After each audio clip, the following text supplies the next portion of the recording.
Kia ora, talofa, namaste, haere and welcome to the Niche Case. This is our podcast every week. We just come on here for a couple of hours and go deep into Aotearoa sport. And if we're going deep into Aotearoa sport, you already know we're going deep into Auckland FC, who are they're not the champions of the A-League just yet. Like I was watching the celebrations, just doing my little catch up on the Premier League stuff to see if there's any Chris Wood information. He wasn't. I think they're playing Brentford soon, midweek Yeah, maybe. Friday, I think it is. Yeah, so I was like tuning in. Then I was watching these Liverpool celebrations. I was like, they won the league. Couple games to spare. They've actually won the league. There's no ifs, buts, maybes. They have won the Premier League. Seeing Auckland FC, similar celebrations, let's be honest, like it was a bit ruckus there and it was good to see, but they haven't won the league just yet. Like, can you clarify the situation there with Auckland FC? Because, I mean, it's an epic feat and we're going to go deep into it because it is so awesome. But they just won the minor premiership from a NRL language standpoint, not necessarily NRL champions. Auckland FC, they are winners of the Premier's Plate. And as you explored in the paid section of our Substack newsletter, sign up to that, nichecase.substack.com every Monday, Thursday, completely free. It's completely free for lots of Aotearoa sporting information. And then there's also a section for the generous paid subscribers. And that is also copied into Patreon, patreon.com/our niche case. You, when a bit pedantic grammar police with the Premier's Plate, because we've seen three different ways of typing Premier's Plate. And the examples you listed in the paid section of our newsletter, which you can also read on Patreon, these are illustrious media outlets. These are the top of the pops, the creme de la creme of Aotearoa media. Radio New Zealand, New Zealand Herald, Stuff, One News. They all use different ways of saying Premier's Plate from a grammatical perspective. So we don't need to discuss that because who cares? But I do want to get the nitty gritty on Auckland FC. They won the Premier's Plate, which means they finished first in the league of the regular season, but they haven't won the A-League just yet. No, and fair play to stuff.co.nz because they're the only ones that put the apostrophe in the place where I'm pretty sure the apostrophe is supposed to go in Premier's Plate. So, credit where it's due. But this is not the championship of the A-League. This is the premiership of the A-League. And it probably means a little bit more in the A-League than the minor premiership in the NRL just because the culture of football normally, you're more likely to get like the league system means more. It's most competitions just kind of only have the league system. In the A-League, they also have playoffs on top of that. Um, and that's where the championship comes from. But there is still an award for the team that finishes at the top of the standings. And, I'm sure there would be folks out there who would argue that the team who finishes top of the standings at the end of the season is actually the best team. And that's where it should just end. But that's not the competition that we're playing in. This is the A-League where you got to have finals, you got to have playoffs and knockouts and whatever. So, yeah, it's an important trophy. It's a valuable trophy. It's one that absolutely was well earned and deserves big celebrations. But the job is not done. As a lot of those players mentioned, when the players themselves were interviewed after that game, it was a lot of like, yeah, we'll enjoy this one, but the big stuff's yet to come. The actual knockout footy and the championship, the main trophy that everyone's playing for, that comes next. The job is not done, but let's still get on the piss. Yeah, well, it's like getting on the piss for the weekend. You got to go back to work the next week, but you're still allowed to enjoy your Friday night. Definitely, and even more so if it's at Mount Smart Stadium, because Absolutely. the scenes at Mount Smart Stadium only reinforce the notion that the Blue Riders, Auckland FC at Mount Smart Stadium, the Aotearoa Warriors at Mount Smart Stadium, far bigger events, far more popular teams, far better entertainment packages than anything rugby union is dishing up right now. And respect. Like, I do need to shout out the Moana Pacifica versus Fiji and Drua game, because that's my favorite rugby union fixture right now. And there's a lot of buzz around what Moana Pacifica are doing at North Harbour Stadium. I like that. I enjoy it. But whether it's the dimensions of North Harbour Stadium and a bunch of other factors, that doesn't come close to what Auckland FC, the Blue Riders, and the Aotearoa Warriors are doing at Mount Smart Stadium. And this is still a storyline, a fact of life that seems to just be brushed aside by a lot of the mainstream media folk in Aotearoa. They just pretend as though Auckland FC and the Warriors who went down to Christchurch, another sellout crowd, another bumper-dumper crowd in Christchurch, because guess what? Christchurch, Canterbury, the South Island, New Zealand loves rugby league. And if there's any Australians listening, I know you love your Western Australian bears, I know you love your Papua New Guineas and all this other shit. New Zealand loves rugby league. And I'm going to stop short of saying, no, you got to expand to New Zealand, all this stuff, because you just try to deal with the facts as they are. Australia doesn't care about New Zealand, really. So they're just ignoring the fact that New Zealand loves rugby league. But the Warriors in Christchurch once again reinforced the notion that New Zealand loves rugby league. And Auckland FC winning the Premier's Plate halfway to winning the A-League.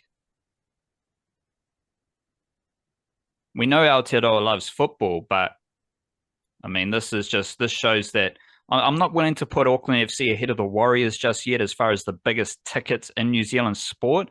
I think Auckland FC finals footy in the A-League may propel them to the biggest ticket in New Zealand sport at this time. But it reinforced the idea that the Auckland FC, the Warriors, they are the biggest sporting teams in New Zealand. They are the biggest sporting events in New Zealand, and nothing rugby union is doing comes close to that.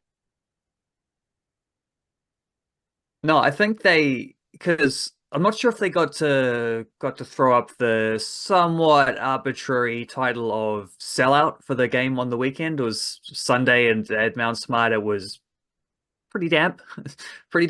Not the best conditions, maybe. So I think that was what prevented it from getting to an absolute maximum. But I'm pretty sure they said there was 24,000 people there. Didn't look it, but that's because, as I say, it was raining. So I think a lot of people were watching from shelter where they could. But that's a massive crowd. And it was a massive crowd that turned up knowing that Auckland FC had already clinched the minor premiership thingamajig the night before, because Melbourne City only drew their game. So that meant that no matter what Auckland City did, they were going to get to lift the trophy at the end of it. But I'm sure a lot of people bought their tickets before that, knowing that regardless of what Melbourne City did, if Auckland FC won, then sweet as, that's the trophy right then and there anyway. So it was always going to be a celebratory mood, and they got a massive crowd, and I'm pretty sure I read that takes them up to a season average of 18,000, which is absolutely enormous. Like that's not the peak, that's the average of what they got across their home games. And they will have at least one playoff game, probably, well, I mean, two if they get through their elimination semi. It'll be like the Phoenix, this is what the Phoenix did last season, where they finished second, top two go straight through to the elimination finals. So like 3 to 6 have their playoffs in the first round, top two get a bye, and then it's home and away. So there's a guaranteed one home game and one away game for Auckland FC. If they progress through that, they will host the grand final because they'll be the top seed. So potentially we might get 2 more games at Mount Smart, which would be knockout games. One of them could be a grand final if they get that second one. I mean, those are guaranteed sellouts. It's absolutely guaranteed. There's no doubt about it. Those games will sell out. But again, what does a sellout actually mean? Because there's all these sellouts, but like you can have a sellout that has a different crowd total figure than a different sellout. Like if you've got five events that are sold out, the crowd numbers for each of those events can be different at the same venue. I'm on ozstadiums.com, AU Stadium, sorry. My best resource for crowd figures. You mentioned the Auckland FC average. The average at Mount Smart Stadium this year is 19,000 for all events at Mount Smart Stadium this year. The two biggest crowds at Mount Smart this stadium this year, 2025, Auckland FC versus Wellington Phoenix, 27,000. Auckland FC versus Perth, 24,000. So Auckland FC has the two biggest crowds at Mount Smart Stadium this year ahead of the Warriors. Is that the Perth game? Was that the one from the weekend? Yes. Damn.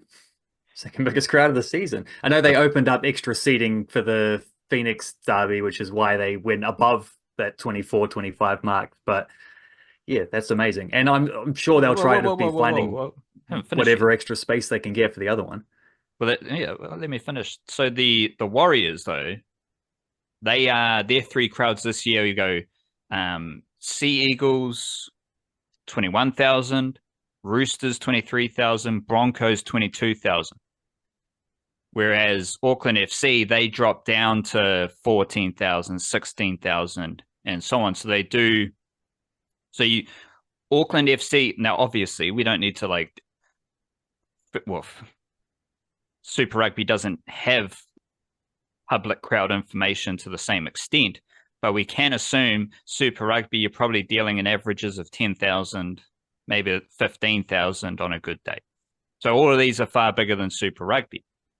But Auckland FC, they've got the biggest crowds at Mount Smart Stadium, whereas the Warriors, they're holding steady. So if I was to guess, you said the Auckland FC average was 18,000 and whatever. I reckon, well, what do we got? Three crowds, 21, 22, 23,000, all in the early 200, 300 mark.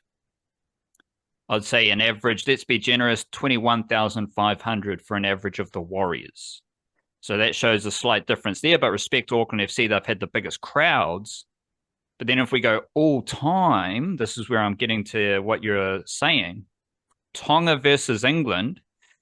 Now, again, this goes back to another idea of Tonga, their home ground, being Mount Smart Stadium, because the Rugby League World Cup semi-final in 2017, they had 30,000. So you can get 30,000 people into Mount Smart Stadium.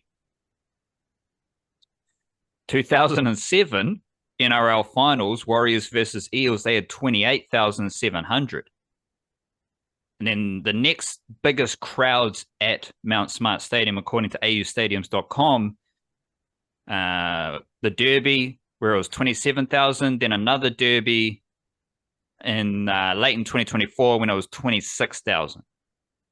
And then that Warriors versus Knights finals game from 2023, that was 26,000. So, yes, there are all sorts of nooks and crannies where you can fit people into Mount Smart Stadium. There's people on the stairwells, there's people on the banks, there's people, I mean, they might as well be counting the people who are in the dunny, doing the number twos to get to 30,000. And I think Auckland FC finals footy in the A-League, I think they might be giving 30,000 people a nudge. But I am thinking,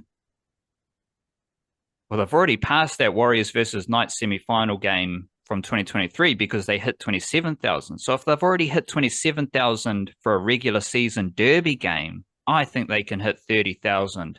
So they might just need a couple of Tongans to show up and support Auckland FC to get that 30,000 mark. Yeah, and some good weather between now and then so they can fit more people on the bank and it not just turn into a slippery slide, which, you know, is probably at risk of happening on the weekend. We'll see how that goes, but they're gonna, yeah, it's gonna be jam packed one way or another. Like the idea of how, because you know the first derby that they hosted was the one Auckland FC against Wellington. That was the one where they conveniently had an official attendance of one person more than what the Wellington versus Auckland derby had been. And then they opened it up to an extra couple thousand people for the second derby that they hosted. That shows you how much you can juice those stats for sellouts and crowd figures and whatever. So when we say there's going to be a sellout for these finals games, or hopefully, certainly for the one finals game, hopefully they get a second finals game on top of that, we mean like an actual sellout. We don't mean like a bunch the numbers together and count some. We mean like they're whatever is available is being sold. People are buying those tickets. I've never said sellout. You keep saying sellout. Yeah, true. Well, okay, we'll forget. Like sellout, it means absolutely nothing to me. I'm talking about facts and figures, and I think Auckland FC finals footy, they can hit 30,000. Sellout, who knows? Because they might get 35,000, then you're like, well, what are the other sellouts? If you can get 35,000 people there, nothing else is a sellout, really. They'd have to like put the extra 5,000 people on a blimp flying over the top or something, I think, to make that work. I don't know. Can you seat people on top of the stadium, like chuck them on the roof? Whatever they can, whatever's safe and whatever they can get away with, I'm sure they'll try, because that's free money if you can. They did have the inflatable slide on the bank for the game against Perth, and I was like, there's some health and safety issues there if it's pissing down with rain, and you're just zooming down the slip and slide, the actual slip and slide, not the grass bank, but an actual slip and slide. You might need some pillows down the bottom.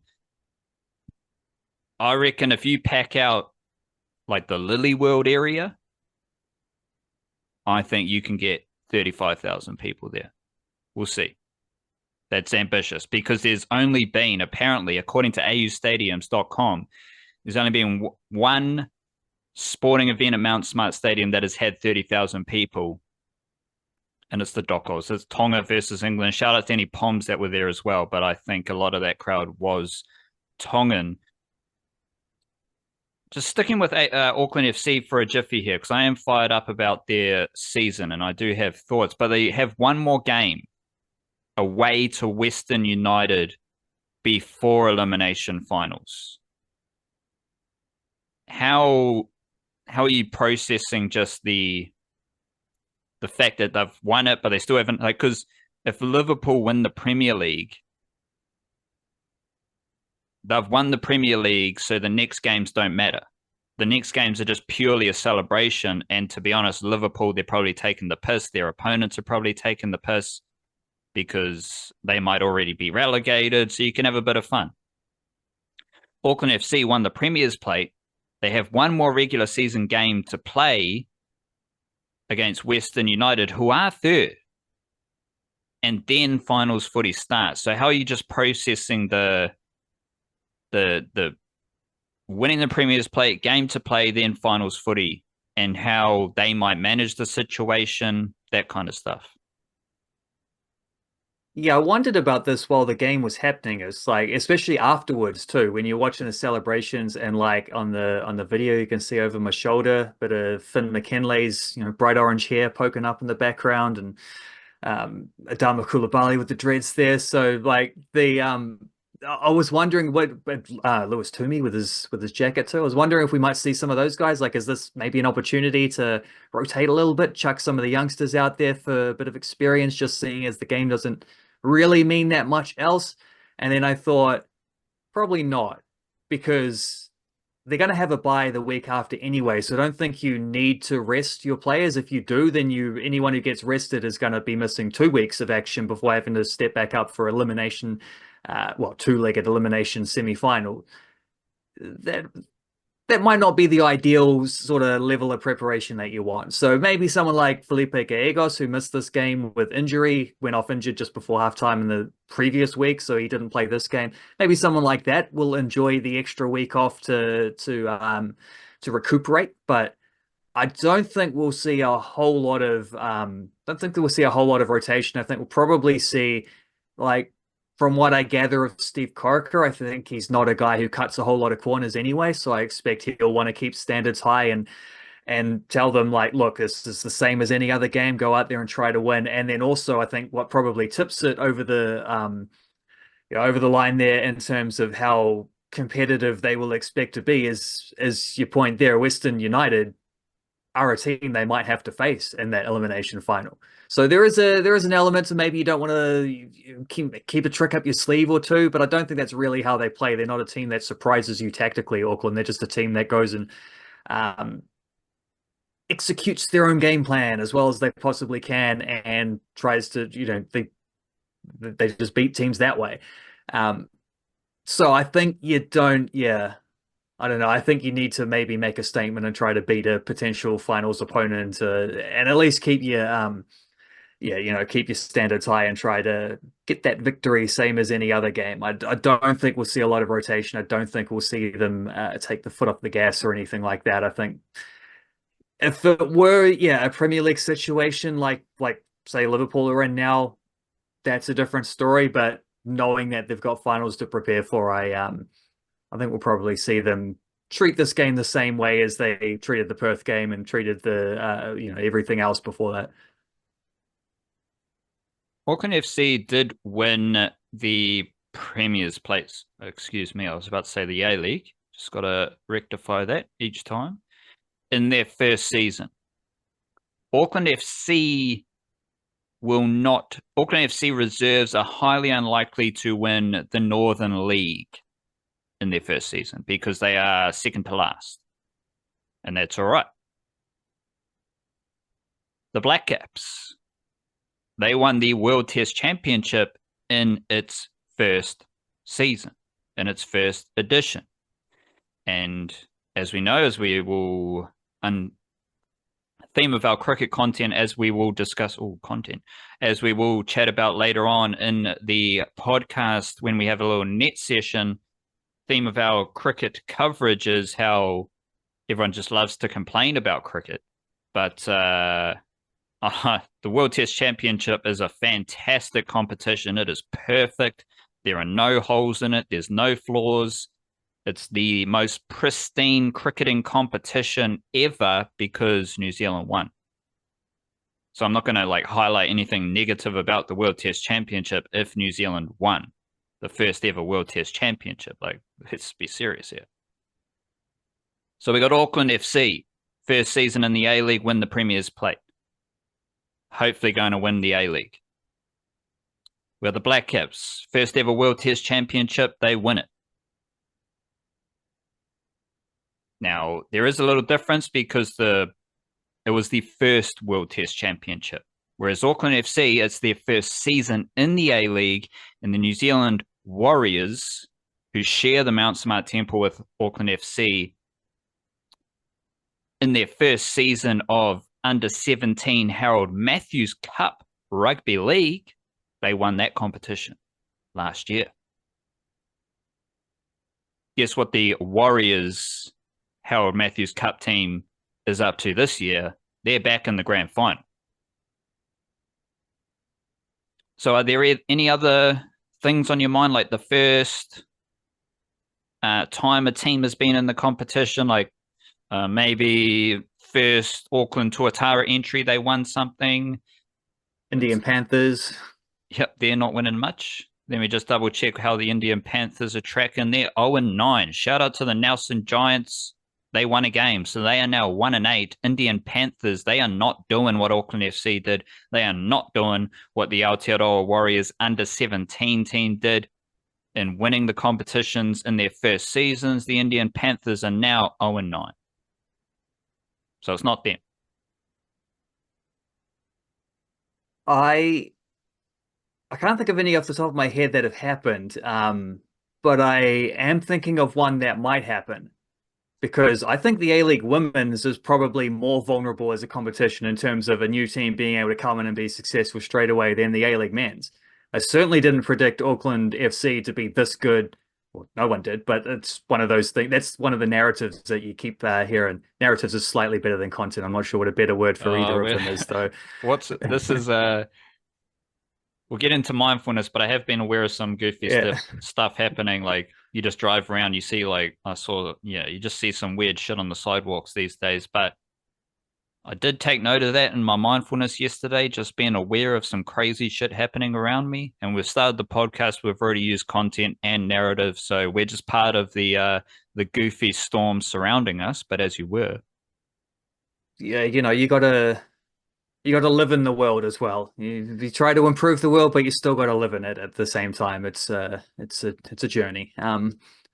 But one of the storylines is slightly better. I don't know that you hear a lot about this Auckland thing. Well, no one thought they would do this. Like, yeah, no shit. Like first season, of course you're not going to predict that, but they've done it.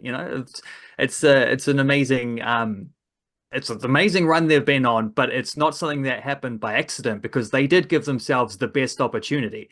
Like they picked a coach who's won the A-League before. They picked a squad that had a really good balance of, strong domestic local youngsters, but they're not relying on those guys. They've got a bunch of, capped all whites who are maybe on the fringe of national team selections and therefore, or they're coming back from situations overseas where maybe things had fizzled out a little bit and they had a point to prove.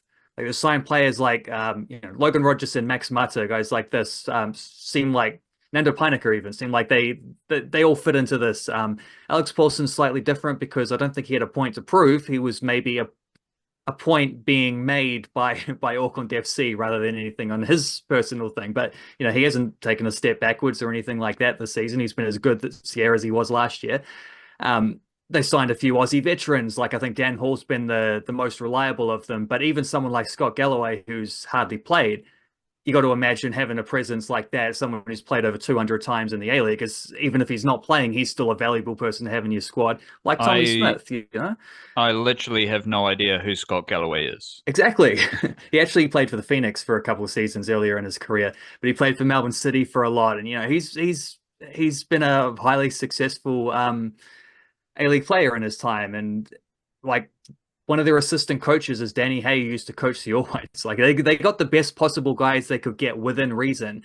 Terry McFlynn as well as I guess he's director of football, whatever his title is, like the man who makes those decisions on a footballing side. Like he's been around not only working with Steve Corica, but just working specifically in the A-League as a player in the A-League, and then as a sort of as a suit, as a front office man, as they might say, and one of those other countries that gets a lot of sporting coverage.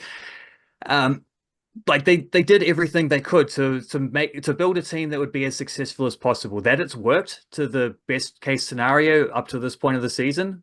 I mean, you can't predict that, but at least they gave themselves the best opportunity of that. Well, they're going to follow the same playbook when they put their women's team together, supposing that they're allowed to have a women's team, because there seems to be a little bit of a hold up there on the league side. At first, it was presented like maybe this is Auckland FC getting cold feet on that, but they've consistently, whenever asked, have said, no, we want a women's team, we want a men's team, we want to get an academy system, like we want to do all that stuff, we want to represent the whole community, blah, blah, blah. It sounds like it's the A-League who's getting held up over paperwork or whatever. I don't know what the deal is, but we're waiting for confirmation of their women's team. But supposing they get that, which I think they should, they're going to use the same playbook to put that squad together. And if it works so well in the men's A-League, I don't think there's any reason to. Certainly right now, if someone can confirm to me that Auckland FC will have a women's team next season, I will say I can't guarantee anything. But my strong prediction would be they're going to at least make the finals. The Wellington Phoenix have missed the finals in 4 straight seasons. But the Auckland FC will make the finals in their first season. Will they win it? I don't know. We don't know if they're going to win the A-League men's yet. But I can see a similar thing happening there as well with that team, same as what we've had in the A-League men's. That smells like a good cue to explore some mindfulness, because let's just be present. Like there's no actual Blue Riders women's team just yet. Like we can't celebrate the Blue Rider woman winning their first season in the A-League women's if they don't exist just yet. So we'll just chill on that and come back to the present moment where like these things all like recently as well, because obviously we're not really historians, like to be honest, too many Aotearoa vitamins for the old memory banks to have that history front and center. The Blackcaps won the World Test Championship, the first World Test Championship after the pandemic. The Warriors, Harold Matthews Cup team, this is their second season, so they won it last year, back in the grand final this year. Auckland FC 2025 winning their first season in the A-League. Like, these are all last 4 or 5 years, which to me shows how awesome the sporting diversity of Aotearoa is right now. And that's why we love to cover such sports. You got some mindfulness there for us. I do. And I think this might be a first for the mindfulness, is I've picked one that is in a different language. And I will translate just to be clear. But speaking Italian here for a second, which means I got to get my hands going. I got to start throwing the fingers around. Tutto passa. Tutto passa. It means everything passes. And that's probably a timely one for Auckland FC to consider it as well. And also, for Phoenix fans who are not so happy watching this, the good times, they pass. They won't last forever. So enjoy them while they're there. Likewise, though, the bad times, they don't linger as well. They come and go just as much. And when I look out the window and see that it's raining for like the 20th day in a row, tutto passa. That'll pass too eventually. One day the sun will shine again. I mean, there's sun shining here in Okarangi. But and it goes for your positive thoughts, your negative thoughts. Just be aware of them. Let them pass. You don't need to be a prisoner to your own thoughts, because they do pass. Like, you can have some horrible thoughts, some sad thoughts, some down and out thoughts, some anxious thoughts, but then they pass and you're still there. You're still doing your best. You're still having a crack. What is your saddest Wellington Phoenix thought right now?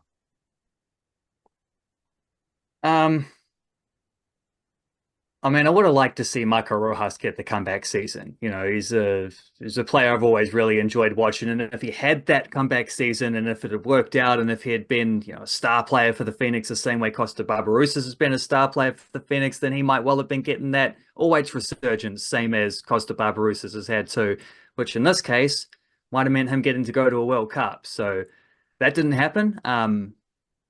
I think he is a fairly mindful bloke himself, so I think he understands that tutto passa.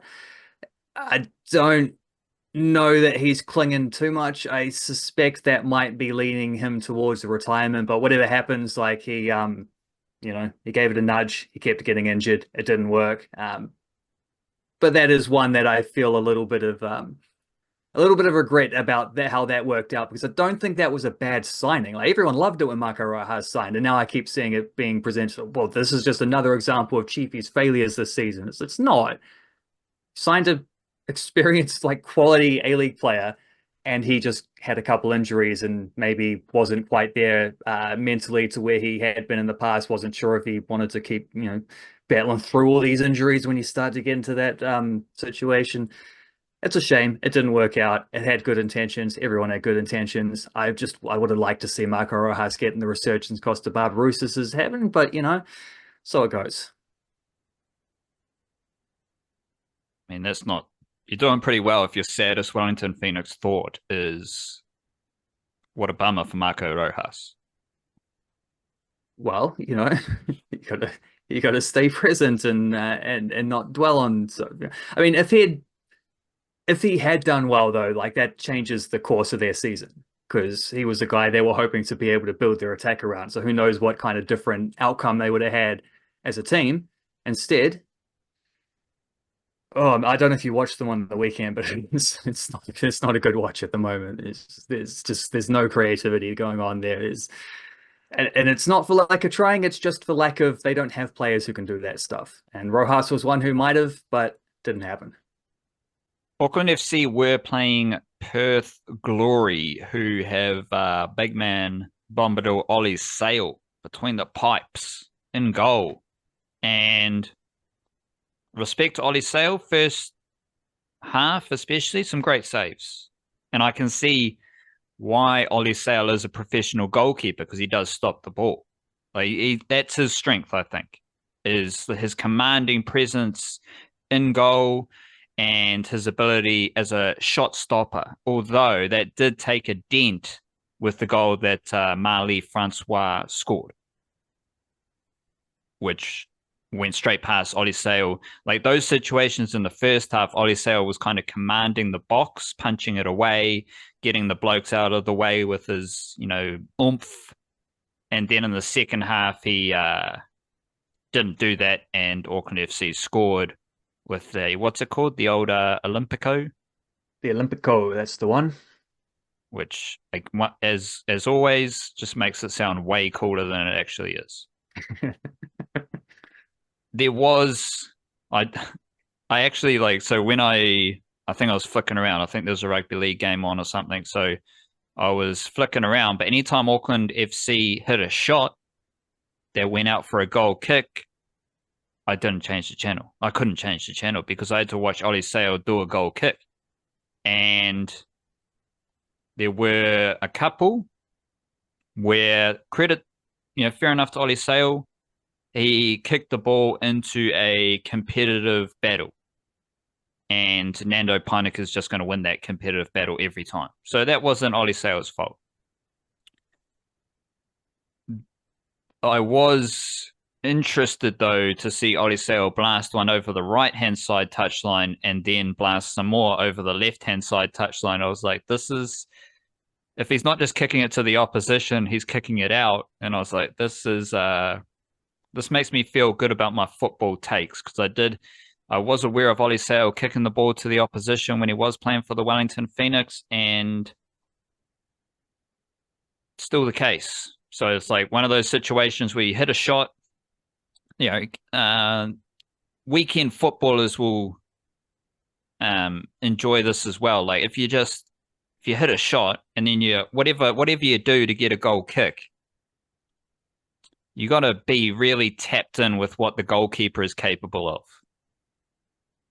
Is the goalkeeper going to kick the ball back to you? If so, you got to be switched on because you're getting the ball right back. Let alone, is the goalkeeper a capable short passer? If not, then you can set up accordingly. You just got to know what you're dealing with. And I mean, Ollie Sale, Kiwi, all whites goalie, love him from the Aotearoa perspective, but from a anti-Perth Glory perspective, every goal kick is an opportunity. Well, the opportunity for you to get the ball back just goes through the roof, because he's either kicking it out, he's kicking it to you, or it's just 2 meters off and you're winning the contest because that goal kick's a little bit off and he doesn't play short. Alex Paulson, as we said last week, I think it was, when we checked in with the stats, let me see what I can do as far as the stats are a bit harder to find. Team rankings? There we go. Sorry, because we did say that Alex Paulson was first for long passing, which I assume is still the case.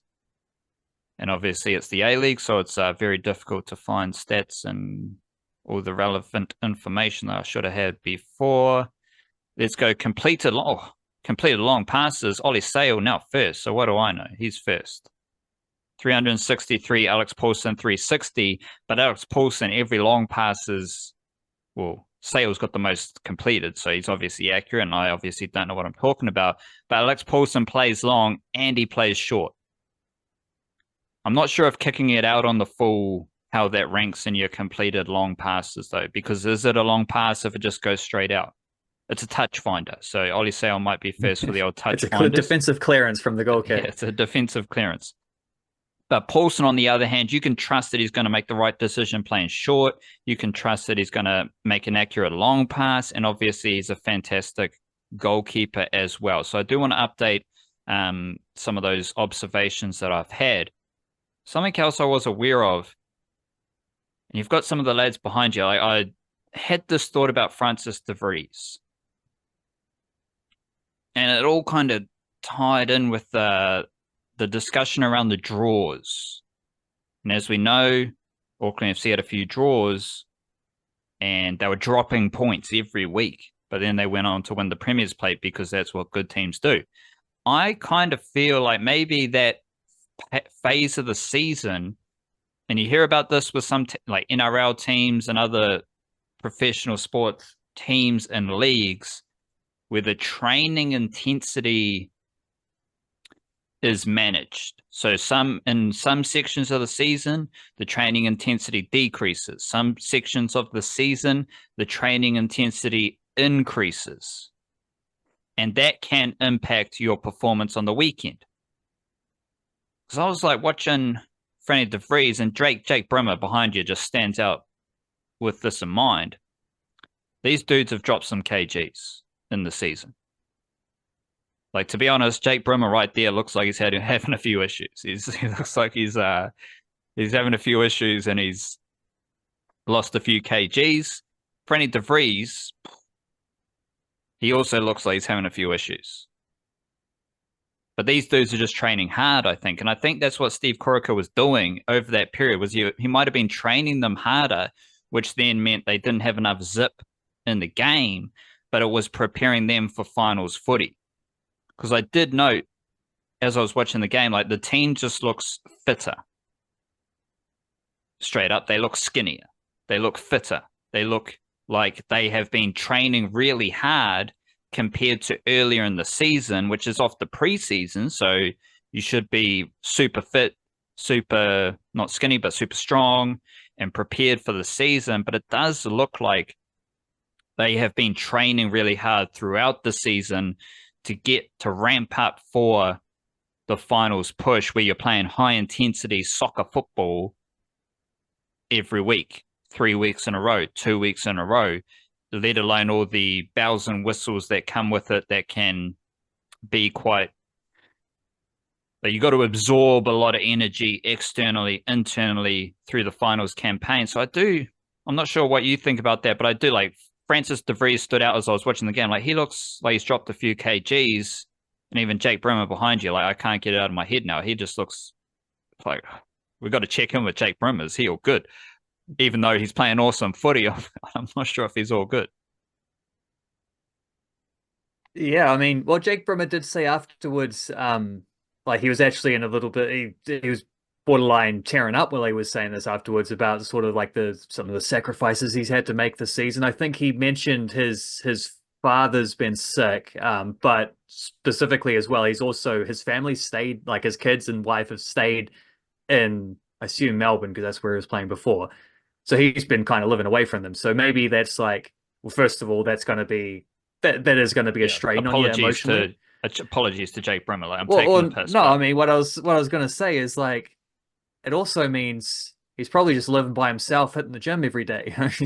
He's got nothing else to do. Like, the family's away, so you get your FaceTime in. You might get a bye week here or there where you're able to duck back over, and maybe they'll come and visit you for a bit. But also, he's going to have a lot of free time to just work out as hard as he can. So maybe there's some of that. I think the guy who fits that bill the most is Nando Panika, who's always been quite I won't say chunky, but for a centre back, he's a solid build, and he is not the one who, like, he's not going to score a goal, rip his shirt off, and then like bulge in six pack or whatever, like some of the forwards normally do. But I think he's looked more nimble on his feet than I've ever seen him before. And I think this is like I've said a few times with Pinecker, I think this is a process that began while he was still playing in Ireland. But I do also think he's needed the sort of ramp up and intensity move into Auckland and what that's meant to continue that on, so that he didn't sort of stagnate, to continue that development. So I think he might be the best example of that. And yeah, I've thought that from the start, that they feel like a fitter team than their opponents. And the best example of, like, the best proof of that is this sort of reputation they built very early on, which I don't know that we've actually seen a lot of in the last couple of months, but certainly at the start of the season, it was happening almost every week, is they kept scoring goals late in halves. So when the other team tires, they pounce because they're fitter, because they've got more endurance, because they can keep going. But I think also maybe what's like the fitness, people think of fitness in like a speed and being able to like run for longer kind of way. They've got that, but I also, and what helps with that too, frankly, is having a deep squad. So having the ability to bring on substitutes who are good and can, like, either keep up the pace of what your starters set or raise it, frankly, when you're in your short bursts as well. Like, they've got subs who can do that. That helps. That certainly is important for fitness, is to being able to share the load. But I also think in that same way, they seem stronger than every team they play against as well. Like, it's not just that they can run for longer, it's also they're harder in the tackles. We were talking about this last week, how I think they win the most interceptions in the league. They win the most tackles in the league. They also give away the most fouls. You're giving away the most fouls and winning the most tackles and winning the most interceptions. Like, the interception, you get to the ball before the other guy gets to the ball. There's no challenge. Tackles, you get to the ball at the same time as the other guy. There's a challenge. And the fouls, you get to the ball after the other guy. There's a challenge, but you're too late and you can see the foul. But either way, in all three of those examples, they also make the most defensive clearances, by the way. So there's another version of the same thing. In all of those examples, they're the team that they're a combative team that force you to you don't get things easy against Auckland FC. They will shut you down nice and quickly. And that is part of that as well, because that's exhausting. Like, that's hard to keep doing that over and over and over for 90 minutes, but they do. And that's another example, I think, of their superior fitness. And they did have a long preseason, and the focus of a long preseason as a new team is like, well, obviously you got to have as long a preseason as possible, as many games as possible, because you're trying to build this thing from scratch. You need all these players playing together to build combinations. But of course, that is also going to have, let's say, the follow-on effect, but it's intentional. They're clearly trying to add this as well. They're trying to build the combinations, and they're trying to get this team as fit as possible. And that certainly seems to fit with how Steve Corica wants them to play. So it's obviously a thing that it's not just a convenient thing where if you can be a little bit fitter, you will get some advantages from it. I think it's a very deliberate, specific thing of, no, we want to be the fittest team so that we can play this way. And they are, and they have done, and they probably will show that off some more in the finals, because it is the end of the season. Everyone is exhausted. Everyone is carrying injuries. It's the same thing as that, like being able to pounce late in halves. Well, now they get the season version of that, of being able to pounce late in the season, where your fitness is gonna shine through if you are that team who has that advantage. BRB, Blue Rider Bullies. That's what they are. All season, they've just bullied their opposition, and your stats reflect that. Do you want another stat, by the way? Ollie Sale in that game against Auckland FC completed 4 out of 26 long passes. It's 15%. So there were lots of long passes, but they weren't very accurate. Although, to be fair, Alex Paulson was also like 2 of 11. So I think maybe the midfield was just being crowded out a bit, and maybe not let's say a very competitive area of the pitch, even though it didn't feel that way in the first half, where Auckland were just running over them. Alex Paulson he wasn't a touch finder on both sidelines, though, like, no. That's the thing that stood out for me with Ollie Sale. And it's like, it's a bit of the old Willow Rourke spray can approach, like the painters. The Willow Rourke, to me, he's a great painter. I love Willow Rourke, the painter. Ollie Sale, the painter, less so. I got 2 other things. I'm curious how the first 11 for Auckland FC looks as we progress into finals footy, because I do there's 2 things I like from the game on the weekend, and that is the Brimmer-Vestrada combo in the midfield, and then Marley Francois. We'll get to Marley Francois in a jiffy, but the Brimmer-Vestrada combo is interesting, because I think wasn't too familiar with Brimmer before the season, but I love him now. And I mean, he's on the field. He's part of he's first 11 for me. Whereas mad respect to Galloway, I still don't know who he is. Galloway hasn't played.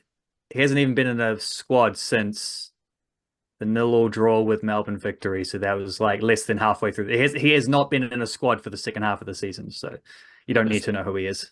But is that like happy to be there, or is he like getting shafted? I thought he'd be starting ahead of Francis de Vries at the start of the season, but same as everyone. Like, I wasn't It's not that I wasn't familiar with Francis de Vries's game. It's that I wasn't familiar with his recovery from ACL, and I was too familiar with his game while he was playing for Eastern Suburbs on the way back up. So he got fitter and he got faster and he got stronger sooner than I anticipated. So again, there's your Auckland FC off-season regimen coming through. There was something that one last note on that. Tommy Smith went an eye. Like, start of the season, he's too slow. He looks like he's a geriatric. Yeah. Well, he's doing the job, and he's doing the job for the best team in the A-League. And there wasn't I didn't see a notable dip. Like, yes, the Dan Hall, Nando Pinaka combo, that's fantastic. The best backline is De Vries, Pinaka, Hall, Sakai. Awesome back four. To be honest, that's one of the best back fours that I've ever seen play football. Yeah, like this is a tangent, but just like going back to the youngin days when it was like Maldini and Nesta and those type of characters, and you're like, holy shit, I know nothing about football, but these dudes are just mad. The Auckland FC backline, like that backline cannot be understated, underestimated. It needs to be celebrated. But when Tommy Smith with an eye comes in, yes, there's a drop-off because he's not Sakai. He's not Dan Hall, which was the swap most of the season. But Auckland FC went like terrible with Tommy Smith in the back line. And that is because Tommy Smith with an eye, he's fit, he's healthy, he's vibrant, he's energetic. He's doing his job as a squad member in that team. And I'm not sure the player you mentioned as being like a poster boy for their fitness. Who did I mention? De Vries. Nando Pinaka. Nando Pinaka. I think it's Tommy Smith with an eye. Because that dude, he's an older player, but he looked fit, he looked healthy. And it's not just like I'm making fun of these dudes like tough times, you lose a few kgs, you look a bit skinny. They don't look depressed in that way, obviously, because they're highly energetic footballers. But they all look fresh and vibrant and lively, healthy. They all look healthy and strong, fit and firing. None of them to the extent of Tommy Smith with an eye, is he the oldest player in the squad? Yeah, he should be. Yeah, he's 2 weeks older than Hiroki Sakai. There you go. Sakai, he's got the Japanese vitamins, so he could play till he's 50. But I mean, Tommy Smith with an eye, he's getting that juice. It must be, they must have some secret sauce there at Auckland FC. But I do think, Tommy Smith, he's been a very good squad member, and no one sums up their fitness, their health vibe, their fresh nature more so than Tommy Smith with an eye. But go back to Jake Brimmer. As I learned about him, as I saw him early in the season, I was like, this dude, okay, he's kind of just in that role behind he's a bit of a Cam Howison. I can see that seems to be the role that he played earlier in the season, but also the role he played at other clubs and had success in that role at other clubs. Before coming to Auckland FC. But okay, he might be a bit older now, so as you do get older, you can drop back in the midfield. That combo with him and Verstrada, where Verstrada's the physical player, holds the ball, crisp with his passing, but then you got a bit of creativity with Brimmer. You got a more attacking mindset with Brimmer, someone who can thread passes, can shift the ball wide quickly and efficiently. I mean, like, I'm not sure how you're viewing your first 11, and if Brimmer, he was always in your first 11, right? Like your best Auckland FC team. I just don't know if he was in that role beside Verstrada. Yeah, I don't know. I don't think I didn't have him in the one that I've been in the 11 that I've been talking about in the last few weeks, which hasn't actually ever played together, because I had Gallegos and Verstrada there. But Brimmer Brimmer feels like he's been rotated in and out a lot. He was first 11 at the start of the season in that sort of the 10 roll in off the striker, but that wasn't a particularly efficient attacking version of Auckland FC, and they've got better since Mai dropped back slightly and Mata moved up front, or when Mai's been partnered with someone else up front sometimes as well, but as sort of like two strikers, Jesse Randall had a game or two doing that.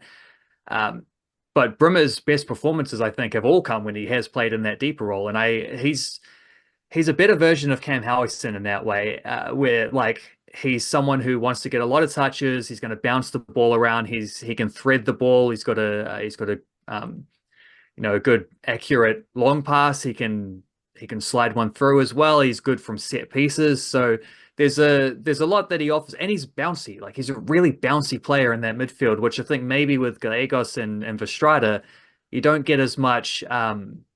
You maybe don't get as much bounce. It's a bit more they just kind of stomp around. Gallegos does glide a bit. So there's some of that, but maybe that gives you a better sort of in position. That gives you a bit, just a little bit more if you have someone like Brimmer being able to drift around, bounce between little areas, move the ball around, combine and like create little overloads here, there, and pass out of smaller spaces. Like I think there's a lot to that. So I think Verstrada has won back his first 11 spot over the last month.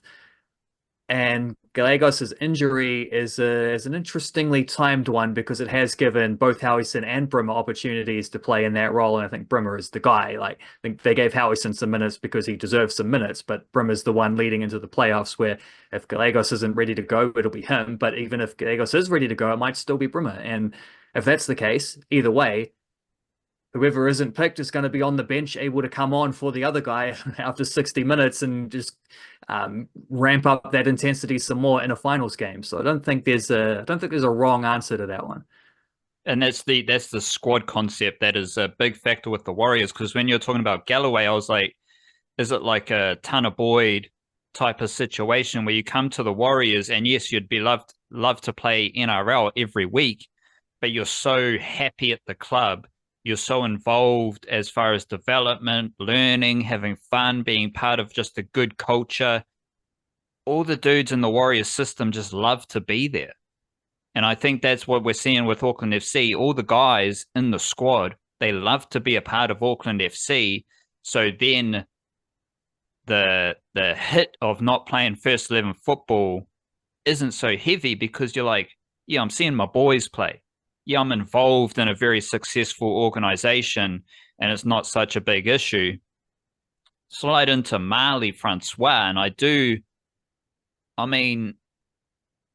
wouldn't be opposed to naming a child Marley Zen Mata. Like that's a combination of Auckland FC first, middle, and last names. You could go with Marley Zen Mai. Like these are some quirky names, but I did want to get that Aotearoa flavor in with Mata.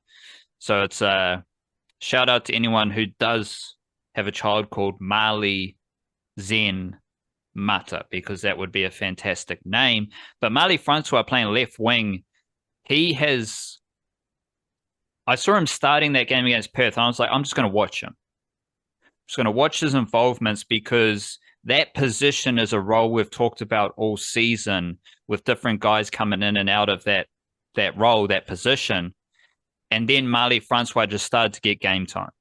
And it's like, I don't know, like we're from Aotearoa, we'd probably just prefer, Liam Gilliam was doing a good job. He's from Aotearoa. Why isn't he there? Oh, Louis Toomey's been getting a few opportunities. Like, surely you can just get him involved. Like, Cam Howison doesn't Randall as well. Jesse Randall. Cam Howison doesn't play left wing, but he's from Aotearoa. Like, surely you can just switch your formation for more Aotearoa flavor. Like, what's this new Aussie guy doing in the team?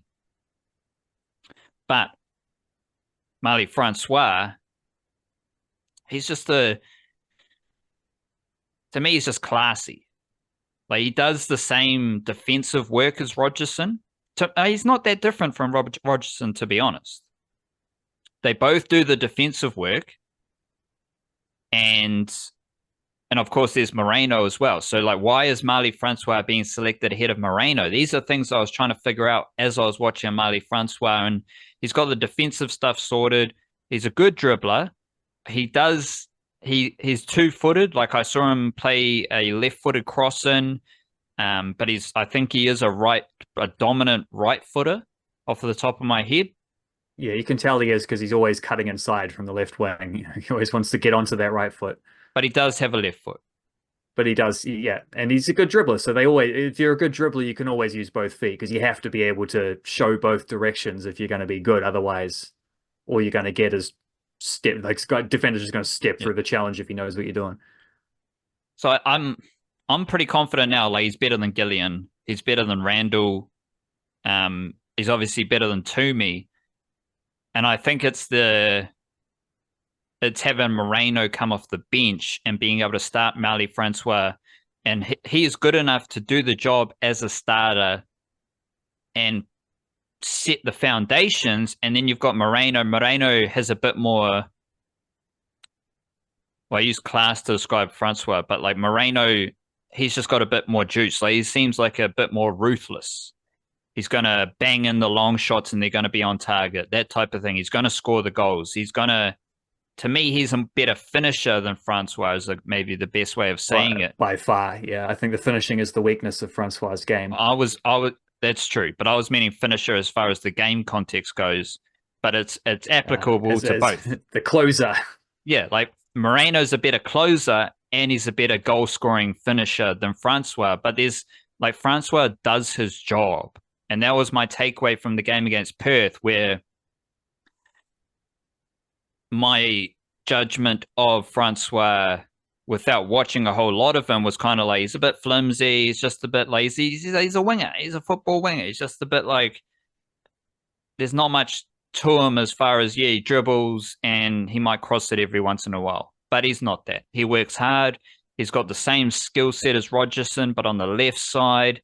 And it's kind of like when Leka Halasima started for the Warriors at edge forward, and you saw his big moments that have made him such a headline player, or given him so much headlines. He went from doing that, coming off the bench, and then he's a starter where you just need to, as a starter, you just need to hum along. Like, as a bench impact player in the NRL, you need to spike for 10 minutes. You need to go just rev up for 10 minutes, rev up for 20 minutes, have a break, you might do it again. But when you're a starter, you need to just hum along at a decent, hum along at 7 out of 10. Repeat your efforts with and without the footy. And now I'm talking myself into it, where I think Francois, when he was coming off the bench, it was like, okay, I can see his skill set, I can see what he does. But then when he's starting, he also has the ability, like Leka Halasima, to just do your job over and over again and set those foundations for your team. Yeah, I don't think I'm as convinced by him as you are, but I see the vision there where he... first of all, yeah, he's been much better as a starter than he was coming off the bench. I think he's just someone who maybe, it might be unfair to say it just took him time to pick up the pace, because frankly, he joined a team mid-season. Of course, it's going to be hard to get up to speed, whether you're coming off the bench or whatever. So, that's probably a relevant aspect to that. But he's a good dribbler. He does angle in a little bit too much. His shooting, I don't think, is particularly good, but his crossing is pretty useful. And he increasingly, as he's as he's gotten more minutes, we're playing alongside these guys, I think he combines a lot better with his teammates now than he did before. I'm not sure if it's with Francis de Vries as much as he ought to, but that might be the next one that's going. Then that's also maybe just a stylistic thing as well. Gillian likes to sit in his little pockets, and he's going to look to come back and flip it back to Francis de Vries, whereas Moreno likes to drift around, and he'll drag defenders out and create space for de Vries to push even further forward.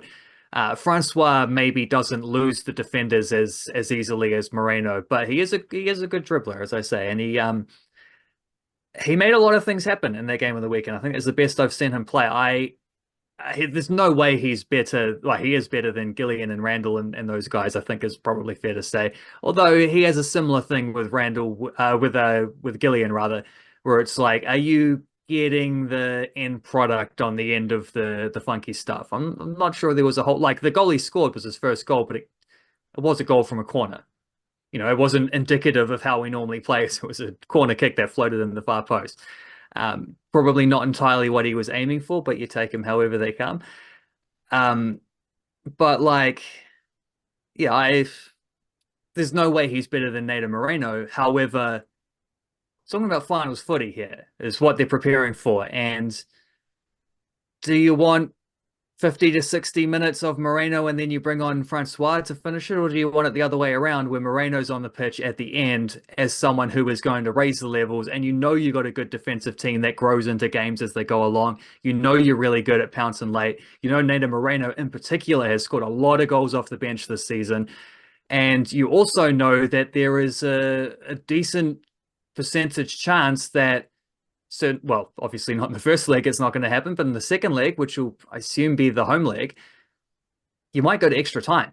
If you go to extra time, well, there's another 30 minutes on top. So you're talking about a 120-minute game, whereas Moreno, if he comes on after 60 minutes, he might end up playing 60 minutes himself and potentially taking a penalty in a shootout if it comes to that. And I'd also rather have Moreno taking a penalty in the shootout if that's the situation that arises. So I think I think it's one of those ones where by picking the weaker player to play potentially more minutes as the starter, it maybe gives the team a better balance overall, and it keeps you having at least one super strike weapon on your bench, which is something I just think you need that in that situation. Whereas otherwise you're bringing on maybe weaker players at that point or changing the way you're playing. You don't get as much punch as you'd otherwise get. And I think Moreno as Mr. Super Sub is a pretty good balance to have in that scenario. Let's wrap up the Blue Rider conversation there. You got any headline flying Kiwis for this week? Who are the best Kiwi footballers from the world of football, from Aotearoa, performing around the world, doing their thing? I did see goals for Owen Parker-Price. We had Jackie Hand score a goal. Hannah Blake scored a goal as well. Who are your headline flying Kiwis this week? Well, I don't really want to talk about relegation, so I'll skip. There's unfortunately quite a few that apply to that. Although maybe Max Crocombe gets a shout there because his Burton Albion team took until the 14th game of the season to win a game, and they'd won 2 out of their first 25 games, but they've actually been on a pretty decent run now, and it looks like they're going to avoid relegation despite spending most of the season in last place. So that's been an absolutely incredible recovery from them. Built on the fact that they don't concede nearly as many goals as they should. And well, who's been their goalkeeper? It's Mr. Max Crocombe. It's Super Max there. So he gets a shout out for what he's done there. But I enjoyed the tale, a little bit of a redemption tale even for Michaela Moore playing for Calgary Wild in the brand new Canadian league. She also has Ellie Green alongside her playing at left back for the same team. So there's 2 New Zealanders in that squad. But last week, Calgary Wild played their first game and they lost 1-0 because they conceded a penalty. Michaela Moore conceded the penalty. She gave away the foul that led to that penalty. So that wasn't great. Your inaugural game, it's a bit of history, but unfortunately, even though Moore played very well around that, I watched a lot of the highlights, you could see her pointing to being the leader of the defense, pointing out where other people should be and keeping everyone organized and stuff and making some good interventions herself. That was all sweet, but she made that one big mistake that cost them the game and meant they lost their first ever match. Second game, first time game, she scores a goal inside of 2 minutes. They end up going on to win, I think it's 4-1. They actually subbed her off at halftime because they were 3-0 up after 35 minutes. They could afford to cruise the rest of the way. So Michaela Moore got to watch it happily from the sideline. But she was the one, redemption arc, gave away the penalty in the first game. but in the second game, she scores a header back post, gets there before the goalkeeper can get there on the end of a cross into that dangerous zone between the defensive line and the goalie. And yeah, setting them on their way towards the club's first ever victory. So lovely stuff there. They were actually playing against Millie Clegg's team, but Millie Clegg wasn't in the squad. So I don't know what happened there. I can't find any information on why she wasn't in the squad, but we'll just assume then that it was a sneaky little injury since she has gone there to try get game time. So hopefully she'll be banging in some goals sooner rather than later. But the first goal scored in the Northern Super League, it's called, by a New Zealander, was Michaela Moore popping up. Who else do we have in that Northern Super League for women? You mentioned Michaela Moore, Ellie Green, Millie Clegg. Who else do we have? No one. That's it. There's just those three. It is a very because I noticed this about Clegg's team. They have 3 Canadian players in their front three, and it does seem like there's a lot of patriotic pride being played up in the promotion of this league. It's sort of like this is Canada. This is Canada's own professional women's competition. Like, this is our one. We're going to bring back these players who've been playing in others overseas leagues and allow them to make a living at home and play in front of the fans and all this kind of stuff. But it's very good for them. It's cool stuff, but I think there's probably a limit on import players, and I think it might be sometimes hard to get the benefit of the doubt ahead of the locals when that's the case. Seems to be now is a time of great Canadian pride anyway, because America wants to eat them. So I don't know. This is what the Canadian backlash looks like. But yeah, just the 3 so far. But hopefully, if they do a good job, we'll see a few more popping up in the future. So far, so good for Michaela Moore and Ellie Green, at least. Beauty. If you do support or do want to support the Niche Case and all our content, you can join us on Patreon, patreon.com/our Niche Case. Join the Patreon fund. We've got the newsletter, Substack, the nichecase.substack.com. You can also donate through Buy Me a Coffee. Otherwise, just subscribe on YouTube, leave a comment on the platform, review us on the podcast platforms as well. Just enjoy the Aotearoa sporting yarns, and your presence here with us, your eyeballs and eardrums are good enough as we keep rolling. Steven Adams is in the NBA playoffs. We'll have to be a bit harder and faster with these other topics, but just quickly, Steven Adams with the Houston Rockets. It's a tough series for the Houston Rockets. They are losing the series to the Golden State Warriors, who have the behemoth, Steph Curry. But Steven Adams may be the best player for the Houston Rockets. How much of a hot take is that? A little bit of a hot take, because Alperen Sengun's been very good for them as well. But then also, there are other key players, Fred VanVleet and Jalen Green and guys like this, been very streaky. Very streaky. Jalen Green was rubbish in the first game, amazing in the second game, pretty absent in the third game.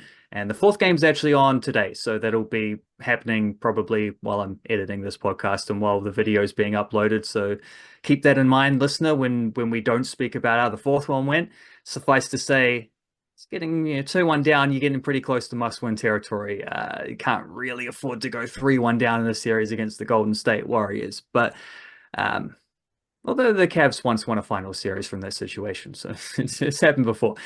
But Steven Adams has been good. He's been very good. He is the only player in the Rockets team who has a positive plus-minus impact in all 3 of these games. And he is 8th out of 8 players for minutes in terms of their rotation. So, figure that one out. The New Zealand NBL is still going on, and we have Canterbury Rams top of the league still, and Wellington Saints are second. I did see over the weekend Canterbury defeated the Auckland Tuatara in Auckland. Thrashed them. That was a good win for the Canterbury Rams. And then I think it was the Sunday where Hawke's Bay Hawks, led by the 4th Ball brother, Jackson Ball, the Bombadil. This feels like one of those, in Game of Thrones, how they have the first of his name type things. He feels like he should be Jackson Ball, first of his name.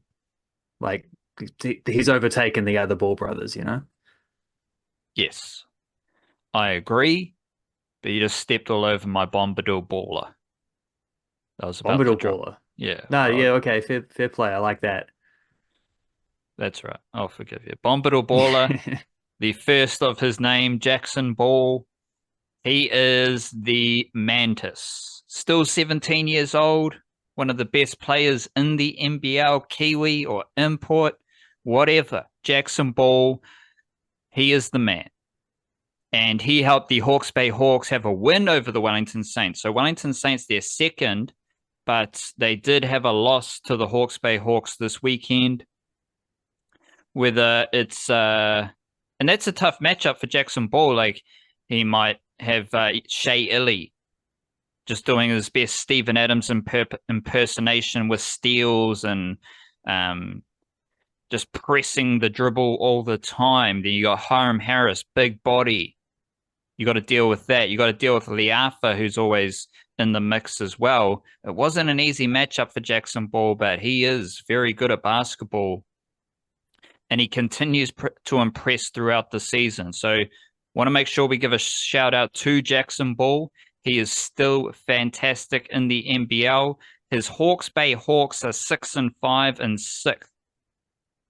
So they are 6-5. Then you go Manawatu 7-4, Taranaki 6-3, Franklin Bulls 7-3, Wellington Saints 7-3, Canterbury Rams 7-2. So also shout out Franklin Bulls because they have the exactly same record as the Wellington Saints, and the Saints lost. So I mean, got to show some respect to Franklin.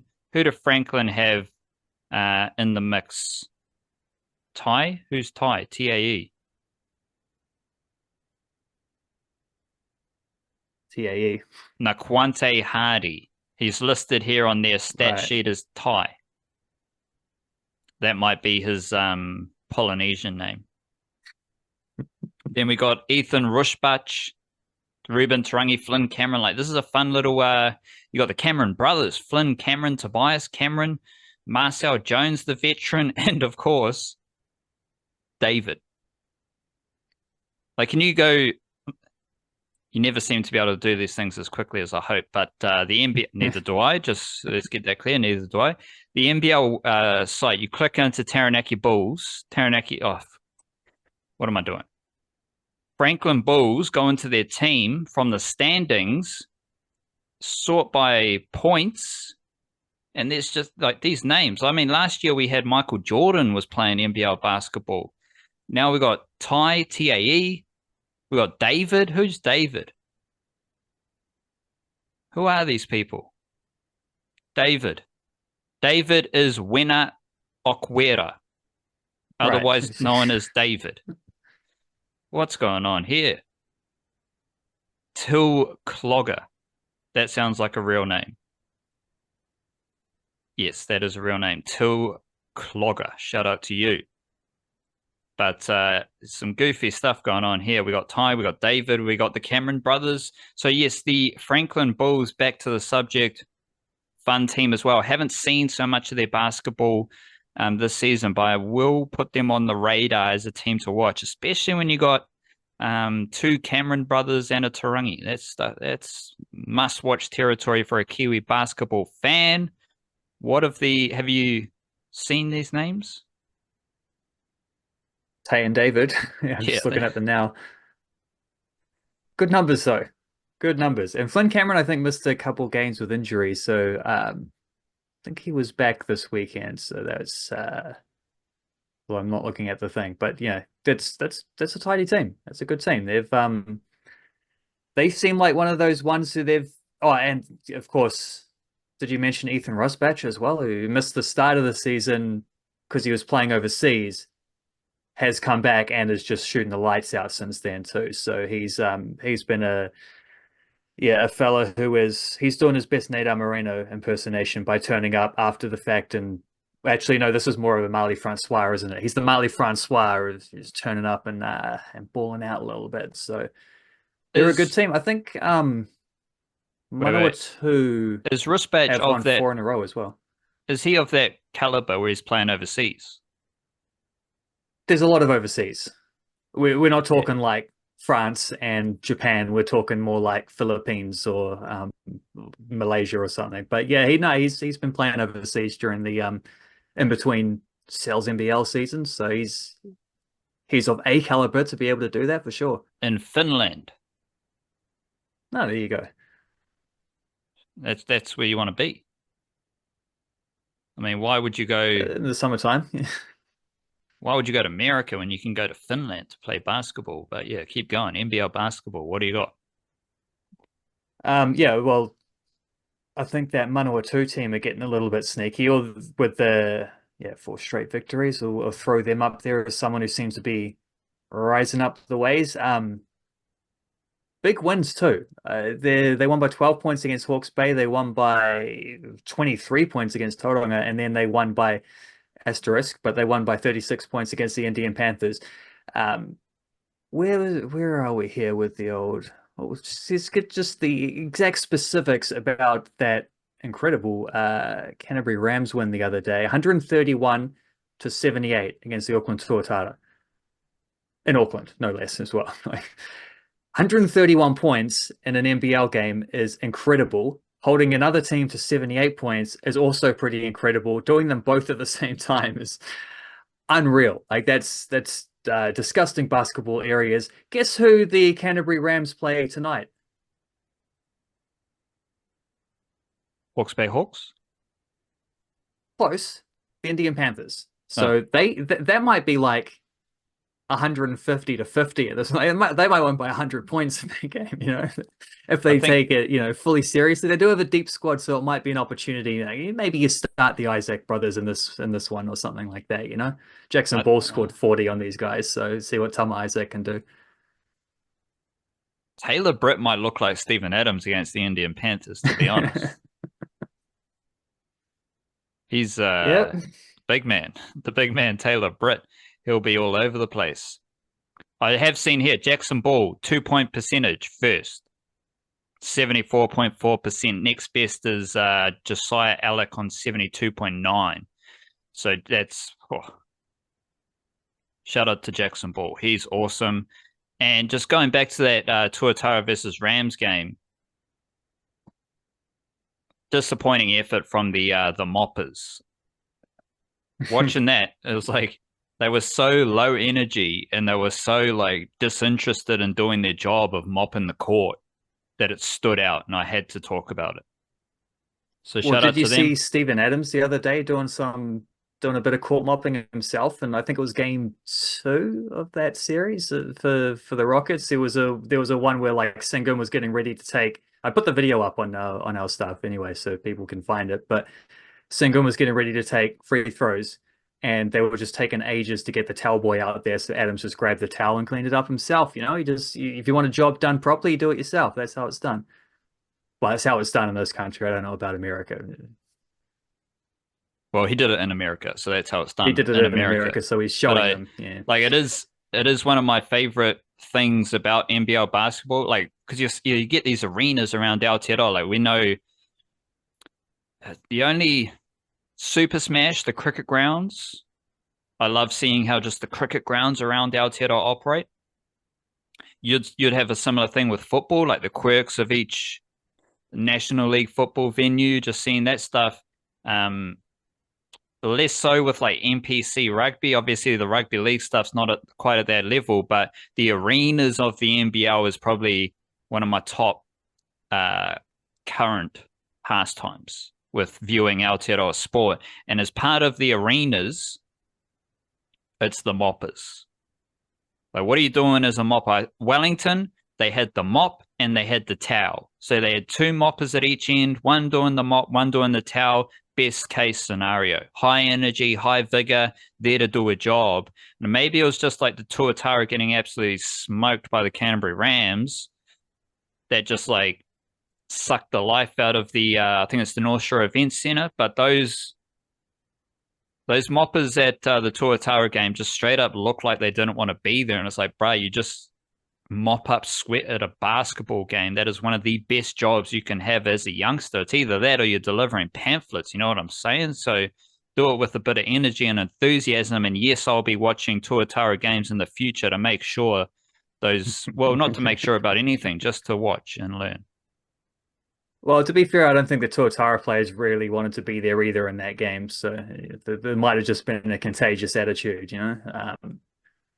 We'll see. We'll see. We'll hold them to this important standard moving forward. And see if that's better in games where they win. I've also noticed because I also pay attention to the quirks and interesting aspects of the different arenas and stuff because I find that interesting. I like to see how the different regions, especially NBL, which is one of the sports which does the best at getting like the spread of regions that are represented by the teams that are there. I think that's cool as well. They also do this thing where like they just like to take a camera into the changing rooms for the home team at halftime and looking at some of the changing sheds is a weird one too. It's just like the variety of, I think the Tuatara's one looks like a university kind of room with the chairs set out and everything, and then other ones it just looks like you're huddled in a bathroom or something. There's a bit of variety with those ones as well. It literally looks how your changing room on a Saturday or Sunday looks. So just you're out there with the common folk. I will also add Canterbury Rams. I was watching the other game, might be in the game when they lost to Otago in Canterbury, and one of the moppers there was highly entertaining to watch. That kid was so invested in the game. He was pumped. He was psyched. He was happy to be there as a mopper, first and foremost. Do your job, know your role. But he was psyched. He was part of the crowd. He was going crazy. That's what I like to see from the moppers. And I also like to, they just go. Well, I wonder if we were going to say the same thing. I was going to say, while we're finishing up on NBL, shout out to the Nelson Giants for winning a game. That was great from them. Callum McRae's turned up from them. He's been playing overseas for a while. I think he's been back for maybe 3 games. They beat Otago and he had 18 points, 4 rebounds, a couple of assists. Just doing some nice Callum McRae things. We know that the big men in this league tend to be... the good big men tend to have the ability to just dominate games in this level. So Callum McRae might be a little bit of a game changer for the Nelson Giants. Hopefully they can continue to win. If the fact that they will win this and the Indian Panthers will win this means I guess we haven't seen those two teams play against each other. So that one must be on the horizon soon as well, which blockbuster, no doubt. Especially now that the Nelson Giants are maybe they were nearing a winning streak. Speaking of winning streaks, the Warriors are on a winning streak. And you interrupted my first segue, but then I came back with another segue. That's just all freestyle off the top of the dome. That's what we do. Can spit a couple bars if you need as well. The winning streak for the Warriors is 2 in a row. Big time. But I'm going to start with a few big picture ideas with the Warriors because this is just a fact. Let me double check them and make sure this fact is correct because I actually haven't double checked. Let's go back to the 2023 rugby league season in the NRL. Now, it was a good season for the Warriors. They made the finals. And as we discussed, they got a big crowd at Mount Smart for the game against the Knights, and they finished that season 3rd.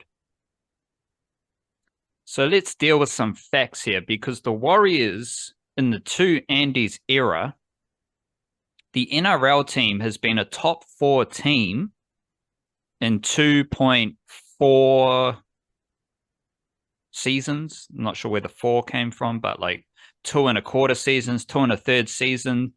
In those 2 and a bit seasons, they have been a top 4 team in 2 of the 3 seasons.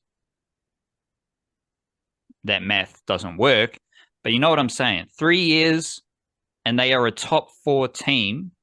Are they top 4 right now? Yes, they're 4th. Yeah, they were 2nd briefly. They must be 3rd now. Just doubting myself. Just got to get rid of the doubt. It's hard to believe. Just looking at the NRL table, see the Warriors way out there.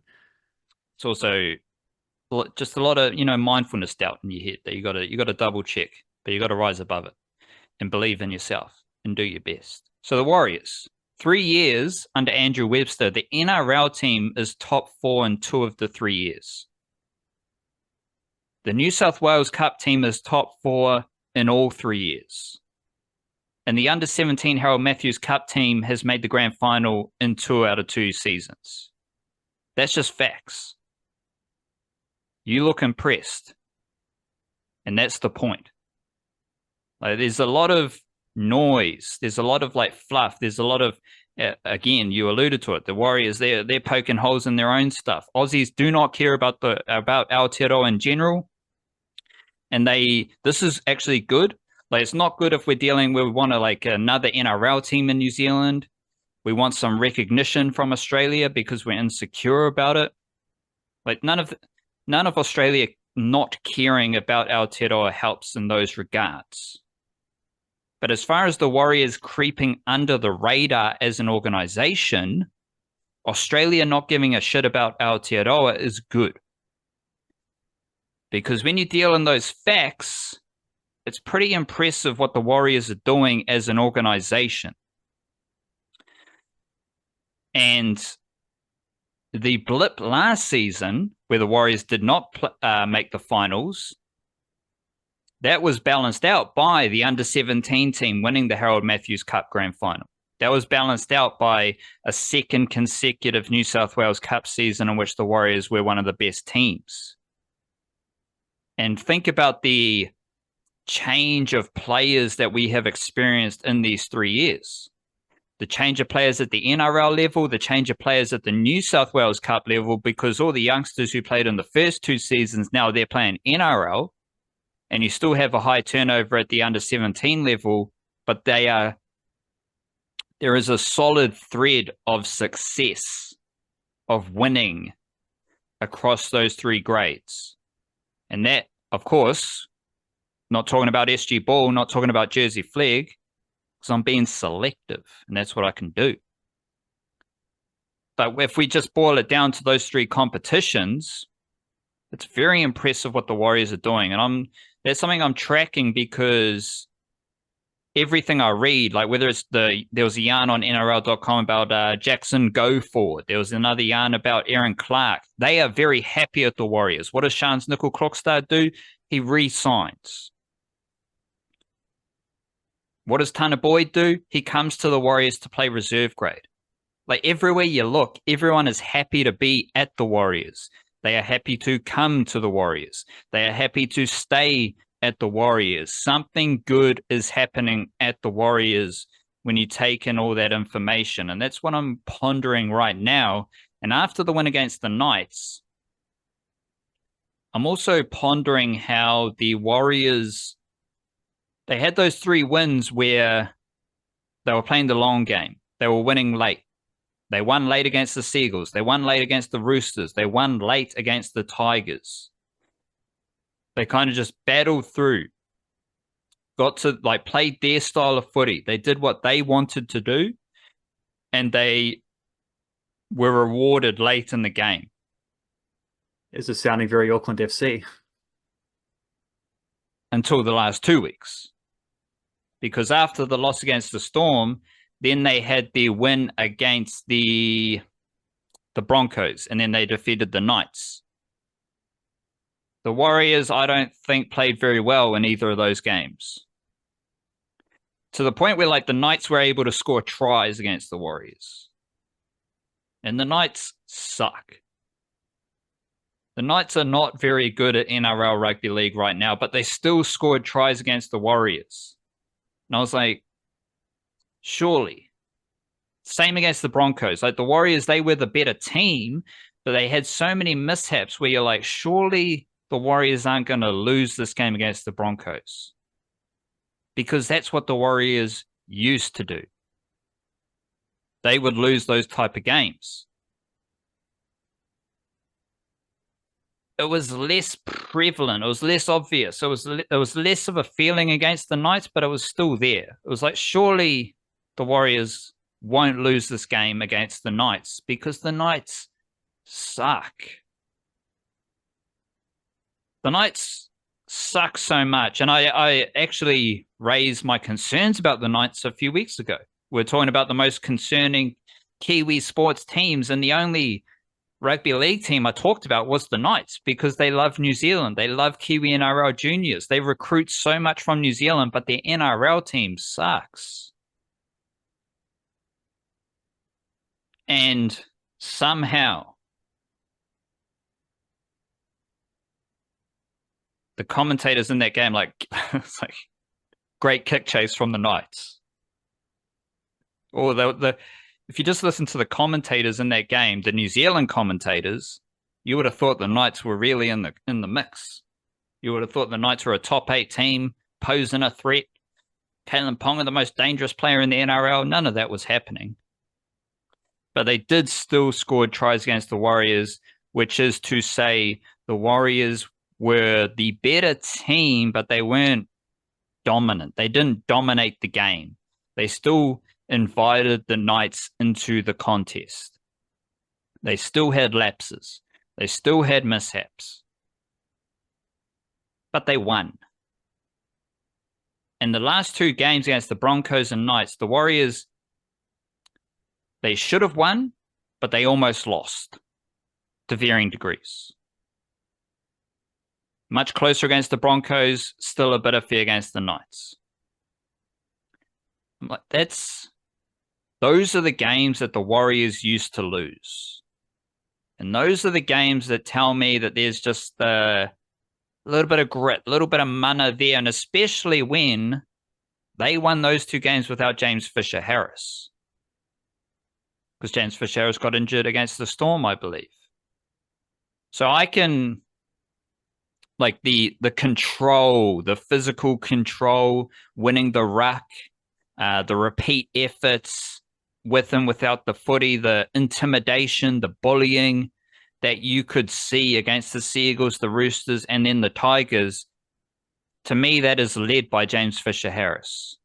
And when you don't have James Fisher-Harris against the Broncos, then the Knights, then you start to have those, your 80-minute performance, I believe, goes up and down, up and down. You have your highs, you have your lows, and they just needed to find a way to win. So the way I'm describing these wins is we had 3 wins in a row playing the long game. Then we had 2 wins in a row by any means. By any means, just get the 2 points. Not only did they just get the 2 points by any means, but they did it without James Fisher-Harris. And that to me is notable because he's the most influential Warriors player, I believe. Which is actually kind of interesting because I was thinking they're also missing Tuivasa-Sheck. They're also missing Watene-Zelezniak. At no point this season have I thought to myself, this team really needs Tuivasa-Sheck. I've never thought that without Tuivasa-Sheck. I haven't imagined what the Warriors would be like with Watene-Zelezniak. Now, the other guys are doing the job. Because that's what, like Auckland FC, you've got a squad of players ready to step up. And if I hear next man up one more time, I might start to get real skinny.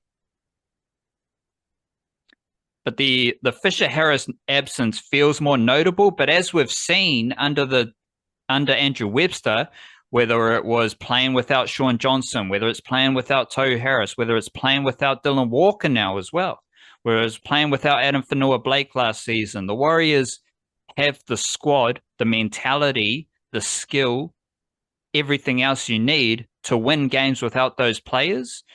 This season, later bolt, Dylan Walker, we're all good. This season, no Watene-Zelezniak, we're all good. This season, Tuivasa-Sheck not playing, we're all good. Then we've got no Fisher-Harris, 2 wins. So that's, I think, another impressive reinforcement to go with the club-wide results that we've seen with New South Wales Cup and the under-17s. Who are my 2 barometer players? Real question, not rhetorical. One of them I know for certain is Chance Nickel-Clockstar because we've spoken on that one. The other one, it's Wade Egan, isn't it? Chance Nickel-Clockstar and Wade Egan both were better than their opponents from the Knights. Nickel-Clockstar, He was better, more influential than Kalen Ponga. Wade Egan, better, more influential than Jaden Brayley. And if those two dudes are fizzing, I think the Warriors can win because, to be honest, I thought they were the best players against the Knights. And if those two are your best players, I think the Warriors are always in a good position. And we know how they play. We don't need to break down all the nooks and crannies of those two players. We've talked a lot about it. But then we've got Jackson go forward. And he is now officially Jackson go forward. Because that's what he does. He just goes forward. And you're talking about the Michaela Moore redemption arc. Jackson forward. Go forward. He is crazy. Like, I don't know how he does it, especially after round one. Now he's stepping up in Fisher Harris's place. I think he was actually off the bench against the Knights because Marata Niokore started. And that was interesting because we finally got to see Niokore's versatility on display at the Warriors. We saw it a lot with the Eels. We saw it a lot for the Kiwis. Niokore has played centre for the Kiwis in a win. But at the Warriors, he's been kind of just stuck on that edge, which is fine. And I believe that's why they signed this English dude, Gannon, because he's a similar style of edge forward to, not style, but similar stature, similar skill set as Niokore. So I think Andrew Webster likes that type of edge forward. But Niokore can also roll through the middle where he's just brutal. I actually think he's better suited to the middle. And it'll be interesting to see that. But it was good to see against the Knights that experiment tested. Because I do think Niokore has a bit to offer through the middle. Maybe not as much as go forward. Because go forward, big minutes, always shows up. He's just like, I don't see him, like we're talking about humming along and the ups and downs, that type of stuff. He's just always there. He's always taking a run. He's always making meters. He's always making a tackle. And he was also, depending on your stats, but I think just based on vibe, he was better than Tyson Frizzell, and he was as good, if not better, than Leo Thompson. So shout out to Go Forward. I think he's one of my favorite players right now for the Warriors. And you know you're one of my favorites if you do have like a nickname, Go Forward. He must be leading the Warriors still for post-contact meters. Because he was leading the Warriors for post-contact meters before this game. And I can't imagine why he would not still be leading the Warriors after this game. So let me double check.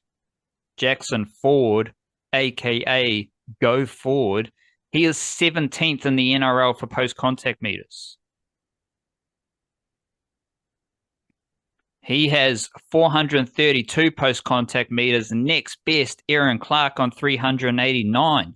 Mitchell Barnett, 381. That is the reason why he's the go forward. Because he goes forward. But he still has that motor, which I like. And that's very useful for the Warriors in absorbing the injuries, the absences and whatnot. But also, shout out to Jackson go forward, because that dude is awesome. What else do we want to say? You got anything to say? Do I have anything to say? Well, this was more of a take from the Broncos game, but which was at Mount Smart Stadium, wasn't it? So there was a big home crowd, big atmosphere, big part of that one. And the way the Warriors won that with the late kick too, the golden point. So it was plenty of action there. I can't remember if I said this last week, but Dimitri Vaimunga on the bench in particular, but while he was out there, it was the same thing. Like, the energy that guy brings when he's running the ball is pretty obvious, but even the energy he brings when he's just sitting on the bench and he's cheering louder than anyone, he's cheering as loudly as the people in the crowd are, when old mate Metcalf's hitting the winning goal. That one, I jotted that one down in my mind hypothetically there because that's one of your young players who's having I'll say a breakout year, but it's more like the breakout year has been designed for him. Like he's been put in a role where he's going to have a bigger impact, where he's going to be a top 17 type guy. So this is sort of what's expected, but he's doing that. He's not going to be dropped. He's out there battling away, looking very good. And I guess this tacks on to your point earlier about how like people just seem to love being at the Warriors right now. People seem to love the atmosphere. And I noted that one from that Broncos game in particular, but it's the same every time you see him play, where someone like Vaimonga is like, you see that love. Like he expresses that love very vividly throughout the game. He and you know, you love as a fan, you love having players like that who are that expressive about it, who feel the same way about the club as you do. And then as teammates, like you also love that because that's infectious. That helps drive your energy yourself. So love seeing players like that, but especially when it's coming from one of the younger guys in the team as well. And yeah, I'm glad you brought up Vaimonga because like Tuatara started every game at centre. Everyone knows Halasima. Like it's hard not to know about Halasima right now. But Vaimonga's played every game and he does add the same energy, the same fizz, the power, footwork, aggressiveness off the bench. And I feel like he is probably the most overlooked youngster of this group. Like even Jacob Laban, whether it's just his size or there might be just a little bit more hype around Jacob Laban. But Vaimonga is, and I've said it before, like the way him and Tuatara are just, theme of the podcast, humming along all season doing their job, to me that is as impressive as Halasima getting the headlines, getting the highlights, because not everyone can get the highlights. And you're doing different jobs. But even then, Tuatara's had the line breaks. He's had his own highlights. Vaimonga had a few moments last season, but yes, Vaimonga, very enthusiastic, shows his love of the club, shows his love of Mount Smart. But as far as him doing his job off the bench and being a brutal middle forward, he does that job very well. And he played less than 20 minutes in his first 3 games. Now he's played 4 consecutive games of 20 more minutes. So his last 4 games, 29 minutes, 41 minutes, 34 minutes, 27 minutes. So he's getting more opportunity as the depth is tested. And when we think, okay, how do the Warriors, oh my gosh, Dylan Walker, he was so impactful off the bench. How do they replace him? Well, Vaimonga's just playing more minutes. Aaron Clark's just playing more minutes, doing more passing. Like Neil Corey can play in the middle. Everyone always, this is a theme that we're seeing with the Blackcaps. We're seeing it with the Warriors. Everyone is always worrying about the players they don't have. This is a time in New Zealand sport when you need to focus on what they do have, because we're seeing it across all these sports. The players who are going to fill those spots are some of the best talent we've ever seen. And we've seen it with the players who have retired. We've seen it with, I'm not saying Luke Metcalf's a talent we've never seen, but the Warriors as an organization, as a team, they are prepared with the talent they have coming through. And now is not the time to be worried about what your Warriors, Blackcaps, what your team doesn't have. Now is the time to celebrate the good people, the enthusiastic people, the grounded, humble, skillful, powerful, fast people that are rising up the ranks in all these teams that we're seeing across Aotearoa sport. What is wrong with the centre pairing of Rocco Berry and Ali Tuatara? Nothing. They're just 2 good NRL centres. They had 2 tough matchups against the Knights because, you're dealing with Bradman Best. And I saw Rocco Berry miss a legs tackle, which I've never seen before. But I noticed that as well. Yeah. it's like, Bradman Best does have tattooed, powerful legs. Like the old leg tattoos are trendiest thing in the NRL right now. But like Dane Gagai, experienced, fast, powerful, good centre. Those are difficult matchups for Ali Leotawa and Rocco Berry. They'll learn from those matchups. They were pretty good throughout the whole game. They were busy. They were involved. Like Rocco Berry made 28 tackles in that game. He averaged 10 meters per run on 7 runs, which is great. But he also made 28 tackles. No other outside back had more than 20 tackles.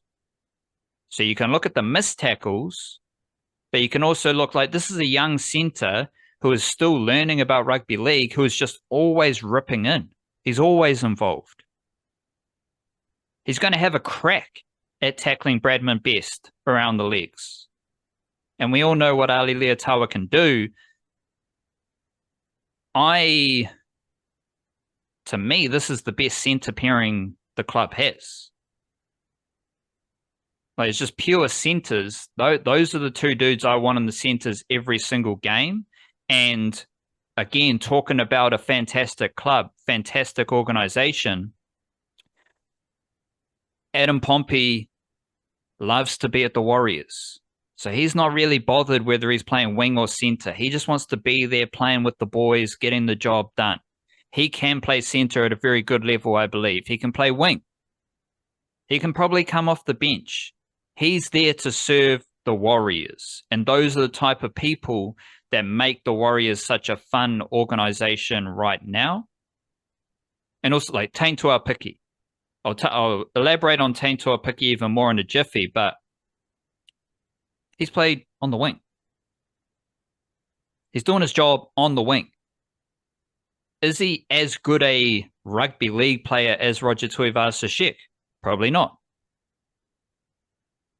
But he's doing his job in the Warriors team, and the Warriors win. So it doesn't matter if he's as good as Tuivasa-Sheck. The Warriors are winning games as much as they did with Tuivasa-Sheck, even though Taine Tuapiki is much smaller and doesn't really play wing. All of his reserve grade footy at fullback. NRL footy prior to the season at fullback, couple appearances off the bench. I have talked about the halves. I don't think passing is their best skill set. I'd say they are, for halves in the NRL, they're good passers. I don't think they're above average passers. I don't think they are excellent passers. I do think they are pretty damn good kickers, though. They get a lot of height on their bombs. You got a left foot, you got a right foot, which is very useful. You've got grubbers. You've got accuracy in how they land their kicks, unless they're playing against the Broncos and they dribble it over the dead ball going for a 7-tackle set, then Ben Hunt drops the ball and that kind of stuff happens. But the most important stat for each of them, Luke Metcalf, this is his first season averaging over 50 kick meters per game, and he's got 340. Chanel Harris-Tavita, this is his first season averaging over 200 kick meters per game. He's got 226. So they have both elevated their kicking this season, and I think that's an underrated attribute for both of them. It's very different to how the Warriors operated with Sean Johnson in the halves last season in 2023, right? Because Sean Johnson, I think he was getting like 500 kick meters per game. And he was doing the most kicking of his career. Well, now the Warriors have Luke Metcalf with 340 and Chanel Harris-Tavita with 225, both of which are their highest. So they weren't doing as much kicking when they were playing with Sean Johnson, let alone having two kickers sharing the workload, which is especially funky when you've got Harris Tavita as a lefty on the left side of the field. Like, it's a very well-balanced kicking department. Could be more balanced if you had like a dummy half, 40-20 threat, that type of thing. But compared to like a lot of halves combinations, you just got 2 right footers. You just got one half doing all the kicking as the Warriors have previously had. Like, I don't think Harris Tavita and Metcalf, they're not Adam Reynolds. They're not Nathan Cleary. But as far as getting the Warriors where they need to go, I think it is a far better kicking split than we've seen with the Warriors before. One last thing about the Warriors that I want to highlight, and that is their form in Australia, because their next 3 games are all going to be in Australia. We got Magic Round, where we will be playing, not we, but the Warriors and the rugby league community will be playing on the illustrious turf of Suncorp Stadium, which looks like your local cow paddock. So it'll be interesting to see what happens there, because I was tuned into a little bit of Brisbane Raw footy in front of no one at Suncorp Stadium, and that field looked terrible. So it'll be interesting to see how Suncorp Stadium's turf looks this weekend. Then they're away to Wollongong. They got your Dragons after that. Then after that, they're back at Suncorp Stadium, where they play the Dolphins. So we've got these little season splits where, well, just winning splits, really. Yeah, 3 wins in a row. Home Seagulls, home Roosters, away to the Tigers. Talked about how they won those games. Then you lose to the Storm in Australia. Then you have 2 wins in Aotearoa, one at Mount Smart, one in Christchurch. We talked about how they won those games. Then you go to Australia for 3 games in a row. And this is going to tell us even more about what the Warriors are capable of. In 2023, when they finished 4th, they had an 8-4 away record. So you need to win games in Australia for the Warriors to be in the finals mix, and it will be interesting to see how that happens. But I went deeper and we went into New South Wales Cup. New South Wales Cup this year, they are 2-0 in Australia. 2024, they were 6-6 in Australia, which is fairly decent. 2023, 7-4 in Australia. Harold Matthews Cup. These dudes are under 17 years old, traveling to Australia every second week. In 2025, they finished 6th with a 1-2 record in Australia, but then they won all 3 finals games in Sydney to win the championship. We go Harold Matthews Cup this year. The under-17 Warriors team are 4-0 in Australia. Then they won the 2 finals games in Australia. So they are 6-0 in Australia this year. And their finals games were basically away trip. Well, they were away trips, obviously, but you're playing against the Roosters in Sydney. You win 20-4. Then you're playing against the Rabbitohs at Redfern Oval, their home ground, and you win 28-8. So to come full circle, success in these grades depends on winning in Australia. And like last season, the Warriors, they didn't make the finals. They didn't win many games in Australia. But there is across these 3 grades specifically, which are their best performing grades, they have a solid record of winning in Australia. And that is another sign that tells me that this is a decent organization and how they are performing on away trips, because we know those away trips, they come around every week or so.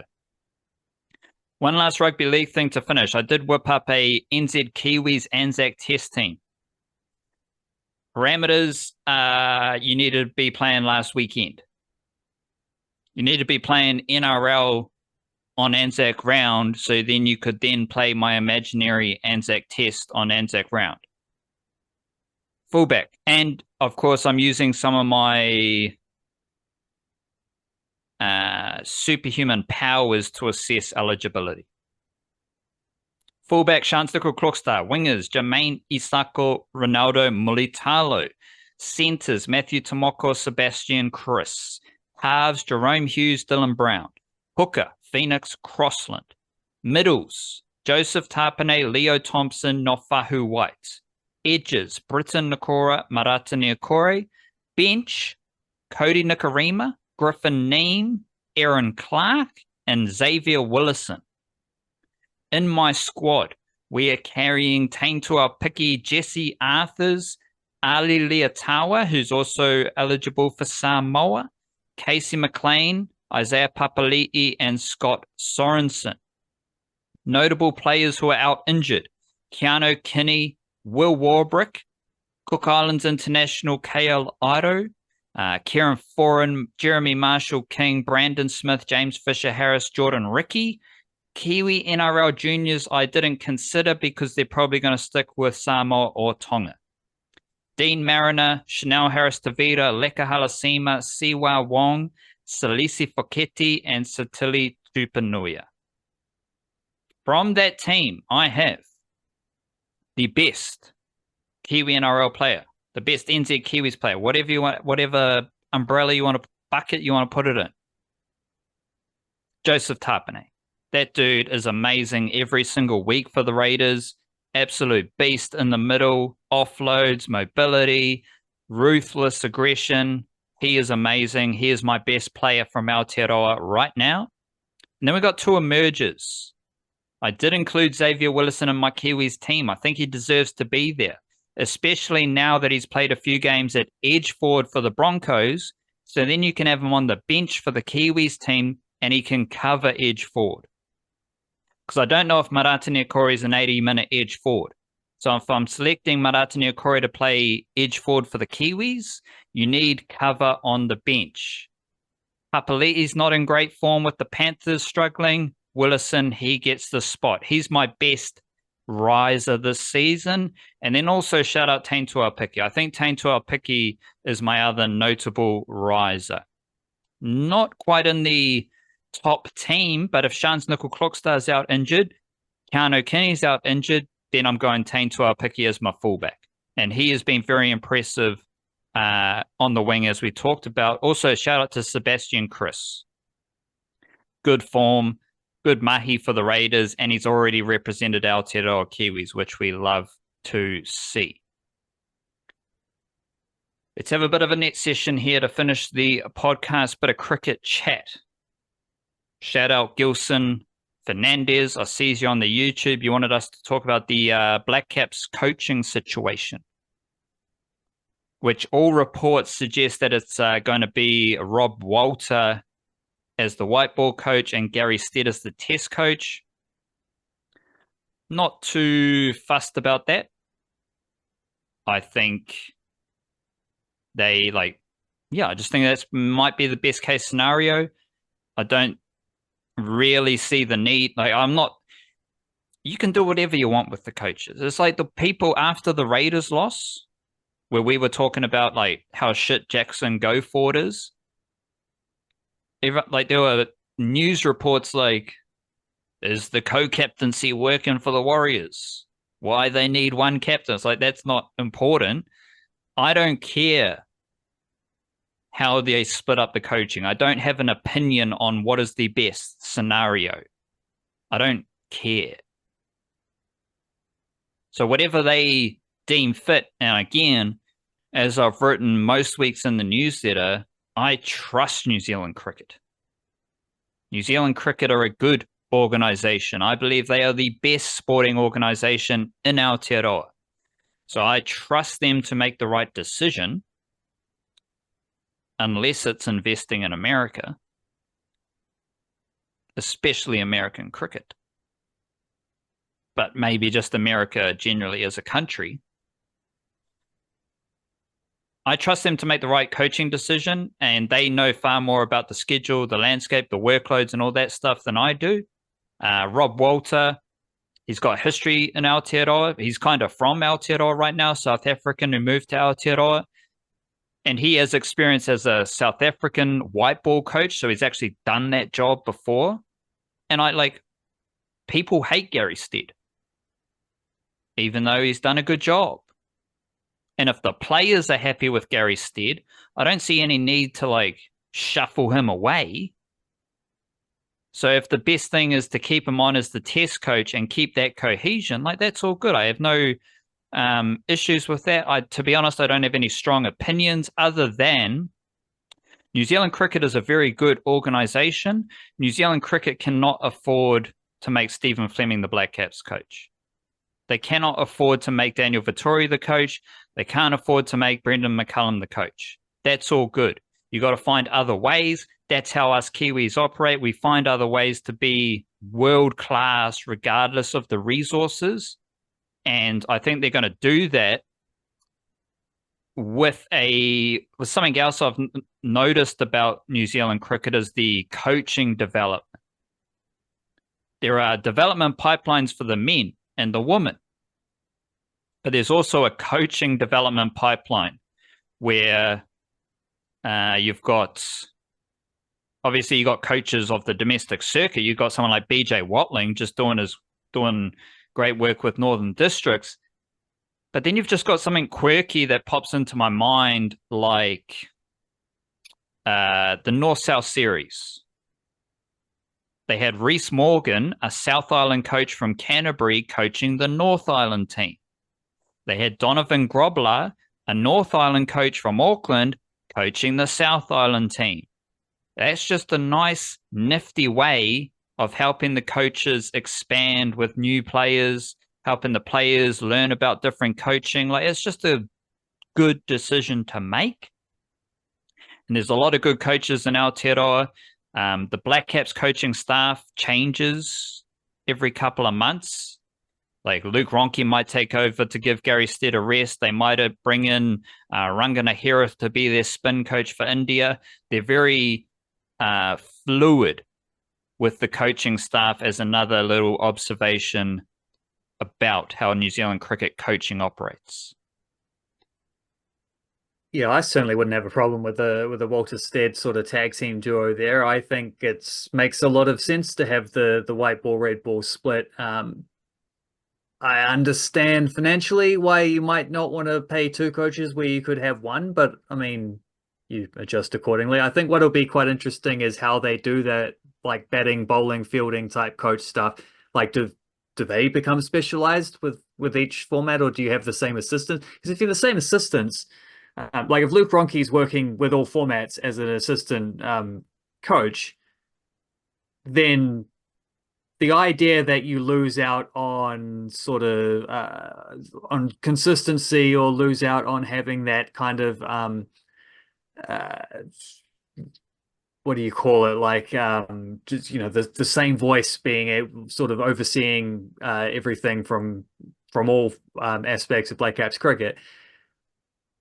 Well, that's suddenly not really a problem if you have the assistants going back and forth between the two head coaches anyway. So I mean, I think there's a lot of value to a system like that. I think, as you say, New Zealand cricket do a good job of developing the coaches through, and also giving coaches the right opportunities where, because there's an A tour coming up. I don't know who's coaching that, but I'm sure that's another thing that'll be lined up. All the stuff just seems like there's good alignment there. There's good focus. There's intentions behind these decisions, and I personally would be pretty stoked with that expected duo if that's what happened. But also, if they just hired someone else to be the full-time coach of both of all three formats, I'd also be fine with that. Like you said,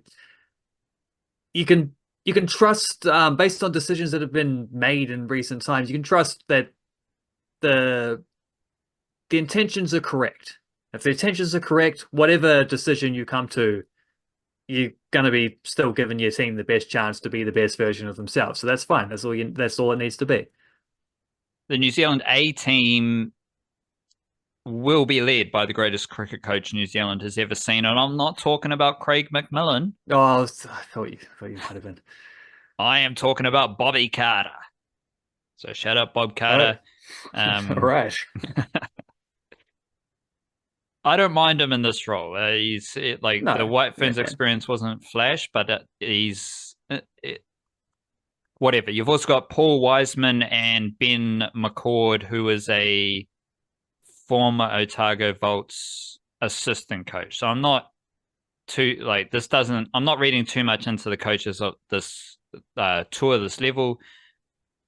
Their main job is to facilitate the players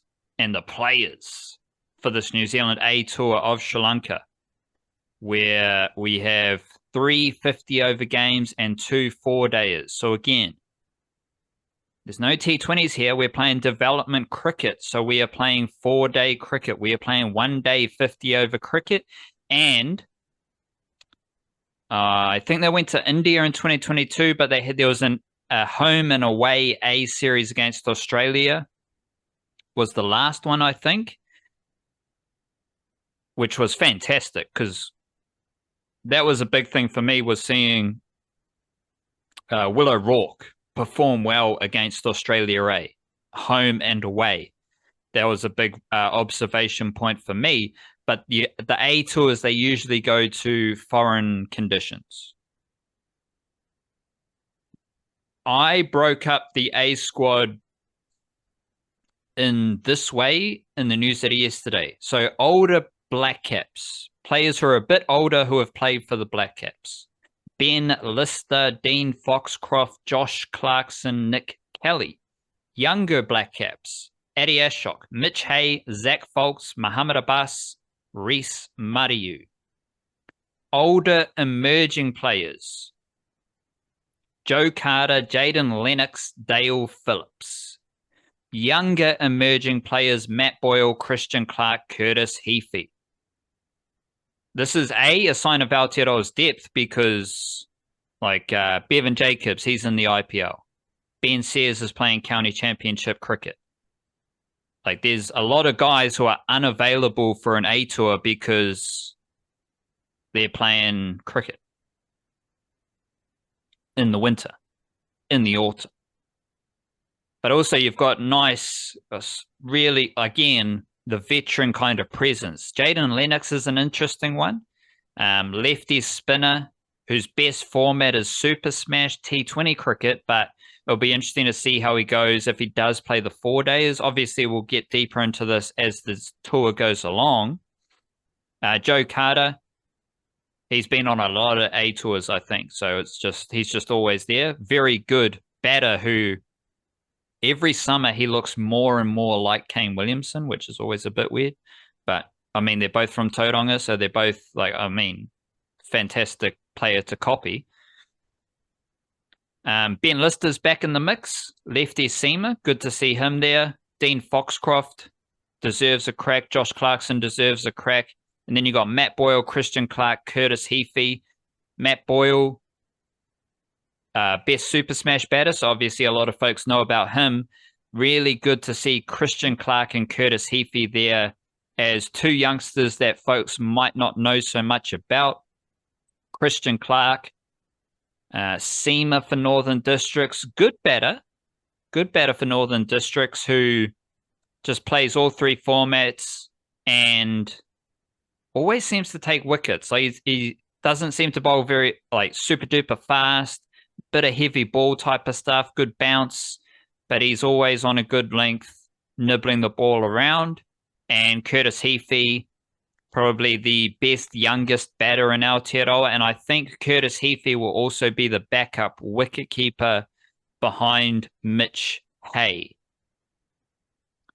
So the leading run scorer in Plunkett Shield was Nick Kelly. He's there. Second best run scorer in Plunkett Shield, Reese Mariu. He's there. Super Smash best run scorer, Matt Boyle. He's there. Best run scorer.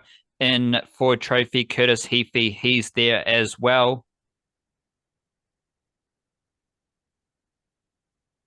Rewarding a bit of performance. That's what you like to see. And also that mix there, when you describe it that way, of like the combination of like different stages in their careers that the players in the squad are at, is also pretty cool. Because I mean, that's a learning experience as well between them. Like, you could there's plenty that say Curtis Heafy can learn off of Joe Carter, that just by hanging out and just taking your net session alongside him in the next what do you call a different what do you call the net next to it, the next cubicle? I don't know, but there's lots there that you can gain from like just hanging out with. You obviously got veterans at all of the different domestic teams, but here you get to hang out with some of the dudes from the different, like from the other teams who you're used to playing against. Like all these little aspects, and the different, hearing from different coaches, like the different things they might highlight about your game, like the perspectives they're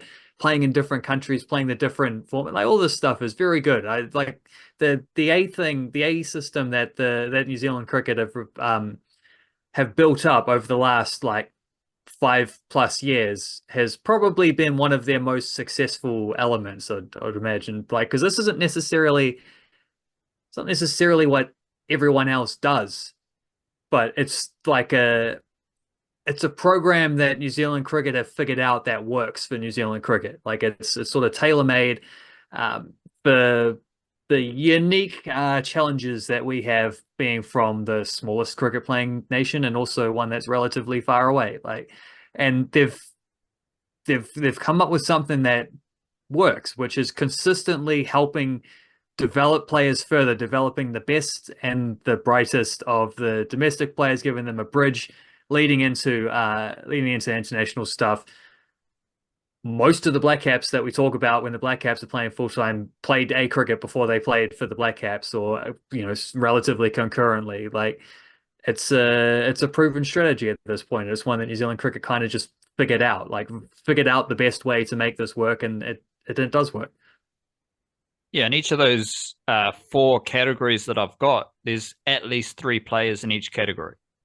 Yeah, so that goes to your point, though. It's very a well-built A squad. Like, it's not just all youngsters.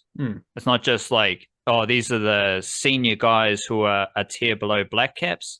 It's a nice mix of players who are going to help all of the Blackcaps kind of system get better. And of course, we've got county championship cricket, where Kiwi batting hero Henry Nicholls has appeared for Worcestershire, playing alongside Jacob Duffy. Jacob Duffy's taken a few wickets. They had a big loss to Durham, but Henry Nicholls was the best batter for Hawks, and Jacob Duffy took a few wickets as well. Can't overlook Henry Nicholls and his summer. Fallen out of the Blackcaps a wee bit. He wasn't fantastic in those ODIs against Pakistan, but I think I wrote down he scored 52 runs in the Ford Trophy final, and he had 5 50+ scores in 6 Plunket Shield innings featuring 2 centuries. Like that's Henry Nicholls, and he's started the county championship with a 40-odd and a 25, I think. So shout out to him.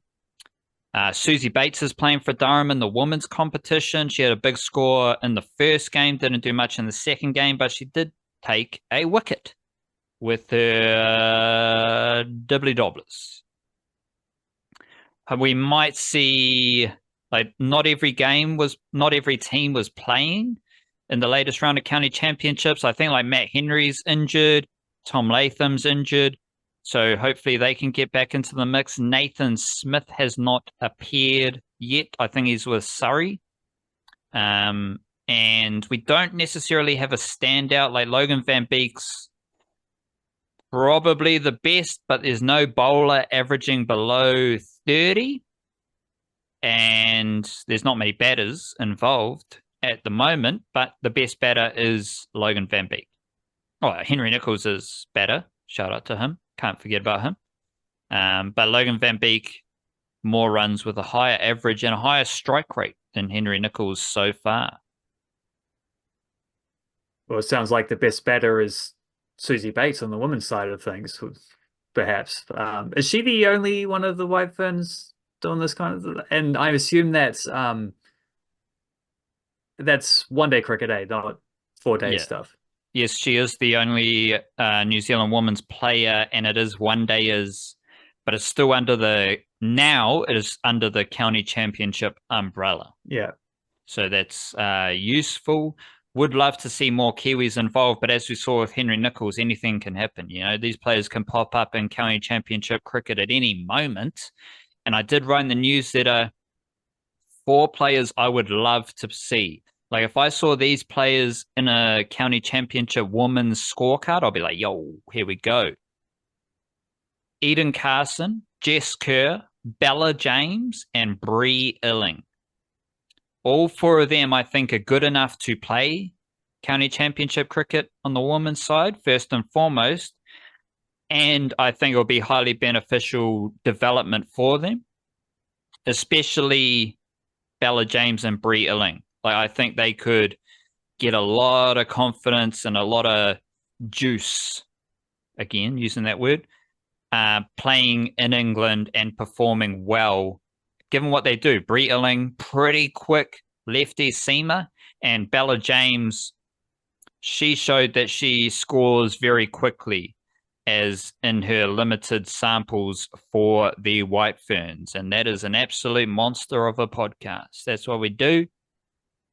Our fitness, our high health, vitality, and energy. We're on all the supplements. We're on all the steroids. Everything else we need. Pre-season as well. Well, it's never pre-season. We just stay ready for the Aotearoa Sporting Yarns. It's never the off-season, always the in-season, and we need to get back into Mother Nature to refresh. So I hope you're doing all right around Aotearoa and the whole wide world. Big up to you. We appreciate you. And just do the best you can today and tomorrow, but come back to the present moment and focus on today. Big up yourself. Love yourself. Kia kaha. Stay beautiful. Church.